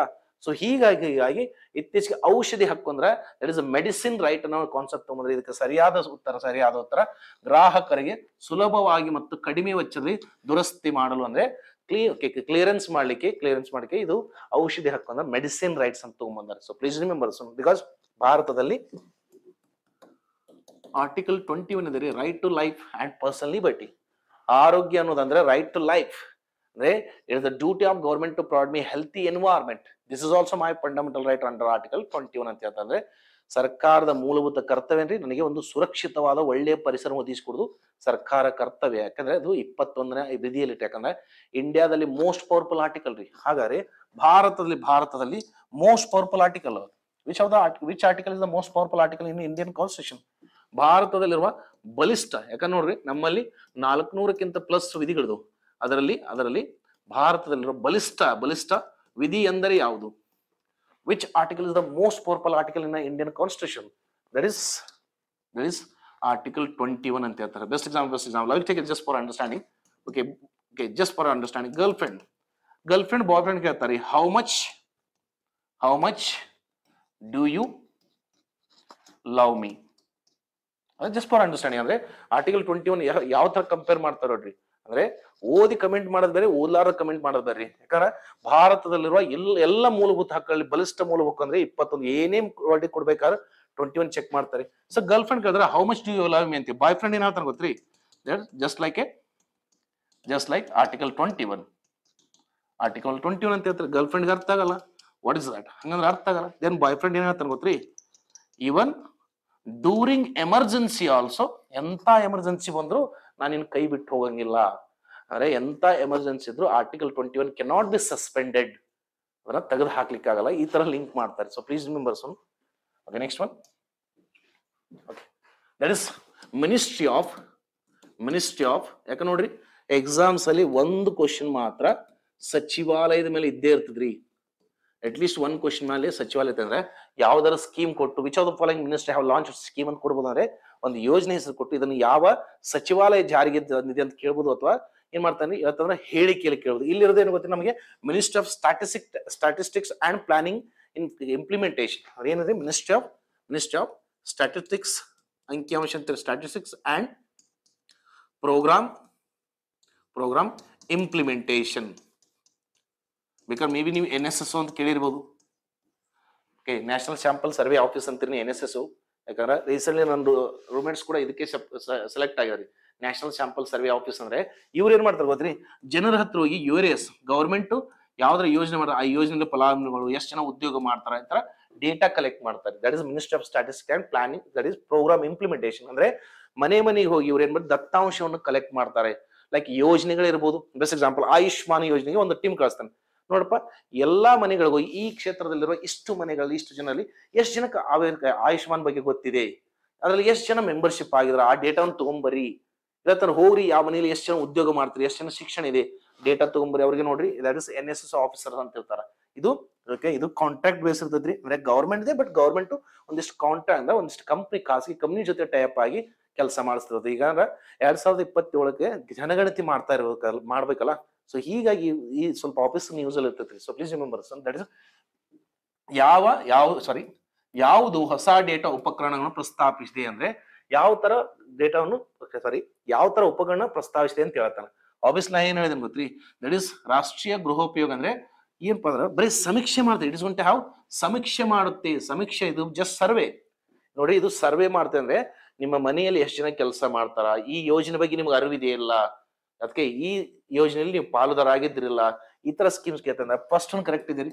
ನೆಕ್ಸ್ಟ್ ನೋಡಿ, ವಾರ್ಷಿಕ ಸೇವಾ ಕ್ಷೇತ್ರ ಉದ್ಯಮದ ಮೇಲೆ ಸಮೀಕ್ಷೆ ಮಾಡ್ತೀವಿ, ಆದ್ರೆ ಇದು ಜನಗಣತಿ ಮಾಡುವುದಿಲ್ಲ, ಅಂದ್ರೆ ಜನಗಣತಿ ಮಾಡಲ್ಲ. ಹೀಗಾಗಿ ಮೂರನೇ ಆಪ್ಷನ್ ರಾಂಗ್ ಇರೋದ್ರಿಂದ 1 ಮತ್ತು 2 ಇದಕ್ಕೆ ಸರಿಯಾದ ಉತ್ತರ ರೀ. ಓಕೆ, ಯಾಕಂದ್ರೆ ನನ್ನ ರೂಮ್ಮೇಟ್ಸ್ ಇಬ್ರು ನ್ಯಾಷನಲ್ ಸ್ಯಾಂಪಲ್ ಸರ್ವೆ ಆಫೀಸ್ ಅಲ್ಲಿ ವರ್ಕ್ ಮಾಡ್ತಾ ಇದಾರೆ. ಓಕೆ, ವರ್ಕ್ ಮಾಡ್ತಾರೆ. ಅವ್ರಿಗೆ ಏನ್ ಮಾಡ್ತಾರೆ, ಎವ್ರಿ ವೀಕ್ ಒಂದು ಏರಿಯಾ ಕೊಟ್ಟಿರ್ತಾರೆ, ಈ ಏರಿಯಾದಿಂದ ಈ ಡೇಟಾ ನೀವು ಕಲೆಕ್ಟ್ ಮಾಡ್ಕೊಂಡ್ ಬರ್ರಿ, ಬಂದಾದ್ಮೇಲೆ ನಾನು ಆನ್ಲೈನ್ ಪೋರ್ಟಲ್ ಅಪ್ಡೇಟ್ ಮಾಡೋದು. ಇದರಿಂದ ಏನಾಗುತ್ತೆ ಗೊತ್ತಿಲ್ಲ, ಪ್ರತಿ ವರ್ಷ ಬಜೆಟ್ ಮಾಡ್ಬೇಕಾದ್ರ ಅಥವಾ ಪಾರ್ಲಿಮೆಂಟ್ ಅಲ್ಲಿ ಏನೋ ಡಿಸ್ಕಷನ್ ಮಾಡ್ಬೇಕಾದ್ರೆ, ವಿಧಾನಸಭೆಯಲ್ಲಿ ಡಿಸ್ಕಷನ್ ಮಾಡ್ಬೇಕು, ಹೇಳ್ತಾರ ಈ ವರ್ಷದಲ್ಲಿ ಈ ಯೋಜನೆ ಇಷ್ಟು ಜನಕ್ಕೆ ದೊರೆತಿದೆ, ಇಷ್ಟು ಜನಕ್ಕೆ ಹಣ ವರ್ಗಾವಣೆ ಆಗಿದೆ ಅಂತ ಹೇಳ್ತಿರ್ತಲ್ಲ, ಯಾಕಂದ್ರೆ ಇವರೇ ಸರ್ವೆ ಮಾಡ್ತಾರೆ. ಸೊ ಪ್ಲೀಸ್ ರಿಮೆಂಬರ್, ಇದಕ್ಕೆ ಸರಿಯಾದ ಉತ್ತರ 1 ಮತ್ತು 2. Next question. ಓಕೆ, ದೀರ್ಘಾವಧಿ ಪಾರದರ್ಶಿಯಲ್ಲಿ ಆಮ್ಲ ಮಳೆ ಆಬ್ವಿಯಸ್ಲಿ ಗೊತ್ತ್ರಿ ಸರ್. ಆಮ್ಲ ಮಳೆ ಐತ್ರಿ, ನಮ್ಮ ಮಳೆ ನೀರಿನಲ್ಲಿ ಏನಾದ್ರೂ 4 ಅಥವಾ 4.5 pH ಇದ್ದರೆ ನಾವು ಇದನ್ನ ಆಮ್ಲ ಮಳೆ ಅಂತೀವಿ ಸರ್. ಇದರಿಂದ ಏನಾಗತ್ರಿ ಸರ್, ಇದರಿಂದ ಪರಿಸರ ಸಮತೋಲನ ತಪ್ಪುತ್ತೆ. ಪರಿಸರ ಸಮತೋಲನ best example. Okay, if this is the plant, ಒಂದು ಸಸ್ಯ ಇದೆ ರೀ, ಆಮ್ಲ ಮಳೆದಾಗ ಈ ನೀರು ಎಲೆ ಮೇಲೆ ಕುಂತಾಗ ಏನಾಗುತ್ತೆ, ದಟ್ ಇಸ್ ಕ್ಲೋರೋಫಿಲ್, ಅಂದ್ರೆ ಪತ್ರ ಹರಿತು ಏನಾಗತ್ರಿ, ಇದೇನಾಗತ್ರಿ ಕ್ಲೋರೋಫಿಲ್ ಬ್ರೇಕ್ ಆದ್ರೆ ಏನ್ ಗೊತ್ತಿ ಅಂದ್ರೆ ಎಲೆಯಲ್ಲಿ ಏನಾಗತ್ರಿ ರಂಧ್ರಗಳಾಗ್ತವು. ಎಲೆಗಳ ರಂಧ್ರ ಆದ್ರೆ ಏನ್ ಗೊತ್ತ್ರಿ, ದ್ಯುತಿ ಸಂಶ್ಲೇಷಣೆ ಕ್ರಿಯೆ ಕಡಿಮೆ ಆಗುತ್ತೆ. ದ್ಯುತಿ ಸಂಶ್ಲೇಷಣೆ ಕಡಿಮೆ ಆದ್ರೆ ಏನಾಗುತ್ತೆ, ಫೋಟೋಸಿಂಥಸಿಸ್ ಲೆಸ್ ಆದ್ರೆ ಆಹಾರನು ಲೆಸ್ ಆಗುತ್ತೆ, ಆಮ್ಲಜನಕನು ಲೆಸ್ ಆಗುತ್ತೆ. ಇದರಿಂದ ಏನಾಗ್ತ್ರಿ, ನಮ್ಮ ಫುಡ್ ಚೈನ್ ಅಲ್ಲಿ ಎಫೆಕ್ಟ್ ಆಗುತ್ತೆ, ಆಹಾರ ಸರಪಳಿ ಎಫೆಕ್ಟ್ ಆದ್ರೆ ಪರಿಸರ ಸಮತೋಲನ ತಪ್ಪುತ್ತೆ ಅಂತ ಹೇಳ್ತಾರೆ. ಸೊ ಹೀಗಾಗಿ ಈ ಕ್ವಶನ್ ಈ ಕೆಳಗಿನ ಯಾವ ಅನಿಲಗಳು ಆಮ್ಲ ಮಳೆಗೆ ಕಾರಣ ಅಂತ ಕೇಳ್ತಾರೆ. ಆಬ್ವಿಯಸ್ಲಿ ನಮ್ಗೆ ಗೊತ್ತಿದೆ, ದಟ್ ಇಸ್ ಸಲ್ಫರ್ ಡೈಆಕ್ಸೈಡ್ ಮತ್ತು ನೈಟ್ರೋಜನ್ ಡೈಆಕ್ಸೈಡ್, ಅಂದ್ರೆ SO2 ಮತ್ತು NO2. Sometimes ನೋಡ್ಕೊಡಿ N2 nitrous oxide ಕೂಡ ಕಾರಣ. ಇಲ್ಲಿ ನೋಡಿ PM2.5 ಮತ್ತು ಕಪ್ಪು ಕಾರ್ಬನ್, ಅಂದ್ರೆ these two are that is air pollution ಕಾರಣ ರೀ. ಅಂದ್ರೆ ಓಕೆ, ಸಲ್ಫರ್ ಡೈಆಕ್ಸೈಡ್ ಮತ್ತು ನೈಟ್ರೋಜನ್ ಆಕ್ಸೈಡ್. ಸರ್ ಈಗ ಇದು ಜಾಸ್ತಿ ಭಾರತದ ಮೇಲೆ ಪ್ರಭಾವ ಬೀಳಬಾರ್ದಂತ ಏನ್ ಮಾಡಿದ್ರೆ, ಭಾರತ ಏನ್ ಡಿಸಿಷನ್ ತಗೊಂಡ್ರಿ, ಯಾಕಂದ್ರೆ ಪ್ರಪಂಚದಲ್ಲಿ 2ನೇ ಅತಿ ದೊಡ್ಡ ರಸ್ತೆ ಸಾರಿಗೆ ಮತ್ತು 4ನೇ ಅತಿ ದೊಡ್ಡ ರೈಲು ಸಾರಿಗೆ ಇರೋದ್ರಿಂದ ಭಾರತ ನಾವು ಬಳಸುವ ಇಂಧನಗಳಲ್ಲಿ ಸಲ್ಫರ್ ಡೈಆಕ್ಸೈಡ್ ಮತ್ತು ನೈಟ್ರಸ್ ಆಕ್ಸೈಡ್ ಕಡಿಮೆ ಮಾಡ್ಬೇಕು. ಆಮ್ಲ ಮಳೆಗೆ ಕಾರಣವಾಗಿ ಏನ್ ಮಾಡ್ತೀವಿ ನಾವು ಸರ್, ಭಾರತ್ ಸ್ಟೇಜ್ 4 ಇಂದ BS6 ಇಂಜಿನ್ಗೆ ನಮ್ಮ ಇಂಜಿನ್ಗಳನ್ನ ಬದಲಾವಣೆ ಮಾಡ್ತಾ ಇದೀವಿ ಅಂತ ಹೇಳ್ತೀವಿ. ಯಾಕಂದ್ರೆ ಆಮ್ಲ ಮಳೆ ಅಂದ್ರೆ ಸಲ್ಫರ್ ಡೈಆಕ್ಸೈಡ್ ಹೊರಗೆ ಹೋಗಿ ಕಡಿಮೆ ಮಾಡಿ. ನೆಕ್ಸ್ಟ್ ಏನ್ ಮಾಡ್ತೀವಿ ನಾವು, ಇಥನಾಲ್ ಬ್ಲೆಂಡ್ ಅಂದ್ರೆ ನಮ್ಮ ಪೆಟ್ರೋಲ್ ಡೀಸೆಲ್ ನಾವು ಇಥನಾಲ್ ನ ಸೇರಿಸ್ತೇವೆ. ಹಾಗಾದ್ರೆ ಭಾರತ ಸರ್ಕಾರ 2015 ಪ್ಯಾರಿಸ್ ಒಪ್ಪಂದ ಏನ್ರಿ, 2030 ಭಾರತದಲ್ಲಿ ಬಳಸುವ ಎಲ್ಲ ಪೆಟ್ರೋಲ್ ಡೀಸೆಲ್ ಏನ್ ಮಾಡ್ತೀವಿ ನಾವು 20% ಇಥನಾಲ್ ಮಿಶ್ರಣ ಮಾಡ್ತೀವಿ ಅಂತ ಹೇಳಿದ್ರೆ. ಆದ್ರೆ ಈ ಗುರಿಯನ್ನ ಏನ್ ಮಾಡಿದ್ವಿ ವಾಪಸ್ ತಗೊಂಡ್ರೆ 2030 ಅಲ್ಪ 2025ಕ್ಕೆ ಫುಲ್ಫಿಲ್ ಮಾಡ್ತೀವಿ. ಅದಕ್ಕೆ ನೋಡ್ರಿ ನಮಗೆ ಈಗ ಎಲ್ಲ ಇಂಜಿನ್ಸ್ ಅಲ್ಲಿ ಸ್ವಲ್ಪ ಶೇಕ್ ಆಗೋದು ಕಡಿಮೆ ಆಗ್ತದೆ. ಅದಕ್ಕೆ ಇದು ಸ್ವಲ್ಪ ಕಾಂಟ್ರವರ್ಸಿ ಆಗಿದ್ರಿ. ಇಥನಾಲ್ ಜಾಸ್ತಿ ಮಿಕ್ಸ್ ಮಾಡ್ತಾ ಇರೋದ್ರಾಗ ಇಂಜಿನ್ ಪರ್ಫಾರ್ಮೆನ್ಸ್ ಕಡಿಮೆ ಆಗ್ತಾ ಇದೆ. ಯಾಕಂದ್ರೆ 20ಕ್ಕಿಂತ ಜಾಸ್ತಿ ಮಿಕ್ಸ್ ಮಾಡೋದ್ರಿಂದ ಏನ್ ಗೊತ್ತ್ರಿ, ಇಂಜಿನ್ ತನ್ನ ಮೈಲೇಜ್ ಕೊಡೋದು ಕಡಿಮೆ ಇದೆ. ಇದು ಅಲಿಗೇಷನ್ ಇದೆ ರೀ ಗೌರ್ಮೆಂಟ್ ಮೇಲೆ. ಸರ್ 20% ನಾವು ಮಿಕ್ಸ್ ಮಾಡ್ತೀವಿ ಇಥನಾಲ್ ಅಂತ ಹೇಳಿದ್ವಿ ಯಾವಾಗ 2030. ಬಟ್ ಇವಾಗ ಏನಂತಾರ 2030 ಅಲ್ಲ 2025ಕ್ಕೆ. ಹಾಗಾದ್ರೆ ಇಥನಾಲ್ ರೆಡಿ ಆಗ್ಬೇಕಲ್ಲ, ಇಥನಾಲ್ ಪ್ರೊಡಕ್ಷನ್ ಆಗ್ಬೇಕಲ್ಲ. ಇಥನಾಲ್ ಅನ್ನ ಹೆಂಗ್ ಮಾಡ್ತೀವಿ ನಾವು, ಇಥನಾಲ್ ಹೆಂಗ್ ರೆಡಿ ಮಾಡ್ತೀರಿ, how exactly ethanol is going to make. Ethanol ಏನ್ ಮಾಡ್ತೀವಿ ಗೊತ್ತ್ರಿ, ಇಥನಾಲ್ ಅಂದಾಗ ಕಬ್ಬಿನ ಜಲ್ಲೆಗಳಿಂದ ಮಾಡ್ತೀವಿ. ಅಂದ್ರೆ ದಟ್ ಇಸ್ ಶುಗರ್ ಪ್ಲಾಂಟ್ ಇಂದ ಮಾಡ್ತೀರಿ. ಈಗ ಶುಗರ್ ಪ್ಲಾಂಟ್ ಅಂತ ಬಂದಾಗ ಕಬ್ಬು ಜಾಸ್ತಿ ಬೆಳ್ಕೊಂಡು ಅಂತರ್ಜಲ ನಾಶ ಆಗ್ತಾ ಇದೆ. ಸೊ ಹೀಗಾಗಿ ಕಬ್ಬಿನಿಂದ ಮಾಡೋದ್ ಬಿಟ್ಟು ಈಗ ಸ್ವಲ್ಪ ಜಾಸ್ತಿ ಅದಕ್ಕೆ ಪ್ರವಚನ ಮಾಡ್ತಾರೆ. ದಟ್ ಇಸ್ ಮೆಕ್ಕೆಜೋಳ. ಸರ್ ಮೇಜಿಂದ ಜಾಸ್ತಿ ಮಾಡಾಕ್ತಿವ್ರಿ ನಾವು. ಎದು ಅಂದ್ರೆ ಮೆಕ್ಕೆಜೋಳದಿಂದ ಕೂಡ ಇಥನಾಲ್ ಪ್ರೊಡ್ಯೂಸ್ ಮಾಡ್ತಾರೆ. ಹೀಗಾಗ್ಬೇಕಾದ್ರೆ ನೀವು ನೋಡ್ರಿ, ಅತಿ ಹೆಚ್ಚು ರೈತರು ಮೆಕ್ಕೆಜೋಳನ ಬೆಳೆಯತಾರ. ಯಾಕಂದ್ರ ಸರ್ಕಾರ ಮೆಕ್ಕೆಜೋಳಕ್ಕೆ ಜಾಸ್ತಿ ಬೆಲೆ ನೀಡ್ತಾ ಇದೆ. ಸರ್ಕಾರಕ್ಕೆ ಮೆಕ್ಕೆಜೋಳ ಎದಕ್ ಬೇಕು? ಇಥನಾಲ್ ಪ್ರೊಡಕ್ಷನ್ ಬೇಕಾಗಿದೆ. ಇಥನಾಲ್ ಎದಕ್ ಬೇಕು? ನಾವು ಇಂಧನ ಮಿಕ್ಸ್ ಮಾಡ್ತೀವಿ ಅಂತ ಹೇಳಿ ನಾವು 20% ಬ್ಲೆಂಡ್. ಅದಕ್ಕೆ ನೋಡ್ರಿ, ಹೀಗಾಗಿ ಪ್ರಸ್ತುತವಾಗಿ ಪ್ರಪಂಚದಲ್ಲಿ ಅತಿ ಹೆಚ್ಚು ಇಥನಾಲ್ ಅನ್ನು ಉತ್ಪಾದಿಸುವ ದೇಶ ಕೇಳ್ಬೋದು ನಿಮ್ಗೆ. ಅತಿ ಹೆಚ್ಚು ನೋಡ್ರಿ, ಫಸ್ಟ್ USA ಬರ್ತದೆ, ಅರೌಂಡ್ 50% ವರ್ಲ್ಡ್ ಇಥನಾಲ್ ಇವರೇ ಮಾಡ್ತಾರ. ಸೆಕೆಂಡ್ ಬರೋದು ಬ್ರೆಜಿಲ್ದಾರ 40% ಮಾಡ್ತಾರೆ. ಅದೇ ಥರ್ಡ್ ಬರೋದು ಭಾರತ. ಅದು ಭಾರತ ಎಷ್ಟರಿ? ಬರೀ 4% ಐತ್ರಿ. ಸೊ ಹೀಗಾಗಿ ನಿಮ್ ಎಕ್ಸಾಮ್ ನೋಡ್ಕೊಡ್ರಿ, ಅತಿ ಹೆಚ್ಚು ರೈತರಿಗೆ ಯಾಕೆ ಇಥನಾಲ್ ಬೆಳಿ ಅಂತ ಹೇಳ್ತಾರ ಅಂದ್ರೆ ದಿಸ್ ಇಸ್ ದ ರೀಸನ್. ಯಾಕಂದ್ರೆ ಇಥನಾಲ್ ಪ್ರೊಡಕ್ಷನ್ ಅಲ್ಲಿ ನಾವು ಮೆಕ್ಕೆಜೋಳ ಯೂಸ್ ಮಾಡ್ತೀವಿ. ಬಿಕಾಸ್ ನೋಡಿ, PSI 545 ರೀ ಎಕ್ಸಾಮ್ ಯಾರಾದ್ರೂ ಬರ್ದಿರ ಅನ್ಕೊಂತ ನಾನು. PSI 545 ರೀ ಎಕ್ಸಾಮ್ ಬೇಕಾದ್ರೆ PSI 5 ನೋಡ್ಕೊಡಿ. ಗಂಗಾ 101 ಇದು ಯಾವ ಮೂಲ ಬೆಳೆ ಹೈಬ್ರಿಡ್ ತಳಿ ಆಗಿದೆ ಅಂತ ಕೇಳ. ಆನ್ಸರ್ ಮೆಕ್ಕೆಜೋಳ ಅಂತಿದ್ರಿ, ಮೈಸ್ ಅಂತಿದ್ರಿ.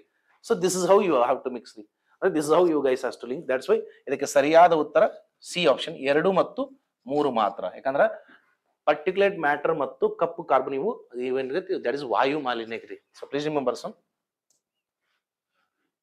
ರಿಂಗ್ ಆಫ್ ಫೈರ್ ಅನ್ನು ಯಾವುದು ಸೂಚಿಸುತ್ತಿದೆ ಅಂತ ಹೇಳಿ ಅಂದ್ರೆ ಆಬ್ವಿಯಸ್ ನೋಡ್ಕೊಡ್ರಿ, ನಾವು ಇಲ್ಲಿ ಹೇಳ್ತಿಲ್ರಿ ಈ ತರ ರಿಂಗ್ ಆಫ್ ಫೈರ್ ಅಂತ ಹೇಳಿ ಕಂಟಿನ್ಯೂ ಇರ್ತೈತಲ್ರಿ, ಇದಕ್ಕೆ ರಿಂಗ್ ಆಫ್ ಫೈರ್ ಇದು ಯಾವುದನ್ನು ಸೂಚಿಸುತ್ತೆ. Again geography question. ನಿರಂತರ ಜ್ವಾಲಾಮುಖಿ ಸ್ಫೋಟಗಳು ಮತ್ತು ಭೂಕಂಪಗಳಿಂದ ರಿಂಗ್ ಆಫ್ ಫೈರ್ ಸೃಷ್ಟಿ ಆಗುತ್ತೆ ಅಂತ ಹೇಳಿ. So this is how concept questions ನಾನು ಯಾವ ಮಾಡ್ತೇನೆ ಗೊತ್ತ್ರಿ, ತಗೊಂಡಿರ್ತಾರೆ. ಕರೆಂಟ್ ಅಫೇರ್ಸ್ ಓದ್ರ ಜೊತೆ ನಮಗೆ ಸಬ್ಜೆಕ್ಟ್ ಟು ರಿವಿಷನ್ ಆತಂದ್ರ ಸಬ್ಜೆಕ್ಟ್ ರಿವಿಷನ್ ಲಾಜಿಕ್ಸ್ ಅರ್ಥ ಆಗ್ತವೆ. ಲಾಜಿಕ್ಸ್ ಅರ್ಥ ಆತರ easy to solve. That is statement. One line current affairs ಏನಿಲ್ಲ ಅವನ್ನೆಲ್ಲ ಲಾಸ್ಟ್ ನೋಡ್ಬೋದ್ರಿ. ಬಟ್ ಈ ತರ ಕಾನ್ಸೆಪ್ಟ್ ನ ತಗೊಂಡು ಹೋಗ್ರಿ. ಸೊ ಐ ಹೋಪ್ ಈ ತರ ನಿಮ್ಗೆ ಕಂಟೆಂಟ್ಗಳು ಬಹಳ ಓಕೆ ಅರ್ಥ ಆಗ್ತಾ ಇದೆ ಮತ್ತು ಈ ತರ ಈಸಿ ಅನಿಸ್ತಾ ಇದೆ. So that we can cover multiple subjects in a single question ರೀ. ಯಾಕಂದ್ರೆ ನಂದು ಅಪ್ರೋಚ್ ಯಾವಾಗಲೂ ಹೀಗೆ ಇರ್ತದ್ರಿ, ಅಂದ್ರೆ ನನಗೆ ಅಟ್ ಲೀಸ್ಟ್ ಕ್ವಶನ್ ಅರ್ಥ ಆಗಲ್ಲ ನಂತರ ಎಲಿಮಿನೇಷನ್ ಮೆಥಡ್ ಮಾಡಕ್ಕಾದ್ರೂ ಬರ್ಬೋದು. So please remember, so previous videos ನೋಡ್ಕೊಂಬರ ಡಿಸ್ಕ್ರಿಪ್ಷನ್ ಬಾಕ್ಸ್ ಅಲ್ಲಿ ನಿಮಗೆ ಅಥವಾ ನಮ್ಮ classic education YouTube channel playlist ಅಲ್ಲಿ ಸಿಗ್ತವ್ರಿ. ಸೊ ಹೀಗೆ ನೋಡಿ, this is how you guys has to prepare and then only you can achieve something ರೀ. ಐ ಹೋಪ್ ವಿಡಿಯೋ ಅರ್ಥ ಆಗಿದೆ, ಲೈಕ್ ಆಗಿದೆ ಅನ್ಕೊಂತ. ನಿಮ್ಗೆ ಏನಾದ್ರೆ ವಿಡಿಯೋ ಲೈಕ್ ಆತಂದ್ರೆ please share to your friends. Okay, ನಿಮ್ ಮತ್ತೇನ ಗ್ರಿವೆನ್ಸ್ ಬೇಕಾದ್ರೆ ಕಮೆಂಟ್ ಬಾಕ್ಸ್ ಅಲ್ಲಿ ಮೆನ್ಷನ್ ಮಾಡ್ರಿ. ಸಿ ಒನ್ ಲೈನ್ ಅದನ್ನ ಲಾಸ್ಟಿಗೆ ಸೀರೀಸ್ ಮಾಡ್ಬೋದ್ರಿ. ಎಕ್ಸಾಮ್ ಡೇಟ್ ಅನೌನ್ಸ್ ಆದಾಗ ಒಂದು 15 ದಿನ ಮುಂಚೆ ಪ್ರಶಸ್ತಿಗಳನ್ನು, ಸ್ಪೋರ್ಟ್ಸ್ ಗಳನ್ನು, ಪರ್ಸನಾಲಿಟಿ ನ್ಯೂಸ್, ಇಂಡೆಕ್ಸ್ ಅವನ್ನೆಲ್ಲ ಲಾಸ್ಟಿಗೆ ಕವರ್ ಮಾಡ್ಬೋದು. ಬಟ್ ನಾವು ಟಾರ್ಗೆಟ್ ಇರಲಿ subject oriented MCQs with current affairs ರೀ. ಓಕೆ, ಐ ಹೋಪ್ ಎಲ್ರಿಗೂ ಲೈಕ್ ಆಗಿದೆ ಅನ್ಕೊಂತ ವಿಡಿಯೋ. ಪ್ಲೀಸ್ ಲೈಕ್ ಆದ್ರೆ ಸಬ್ಸ್ಕ್ರೈಬ್ ಮಾಡ್ಕೊಡ್ರಿ, ಹೆಚ್ಚಿನ ಫ್ರೆಂಡ್ಸ್ಗೂ ಶೇರ್ ಮಾಡ್ಕೊಡ್ರಿ. Okay guys, thank you, have a nice day.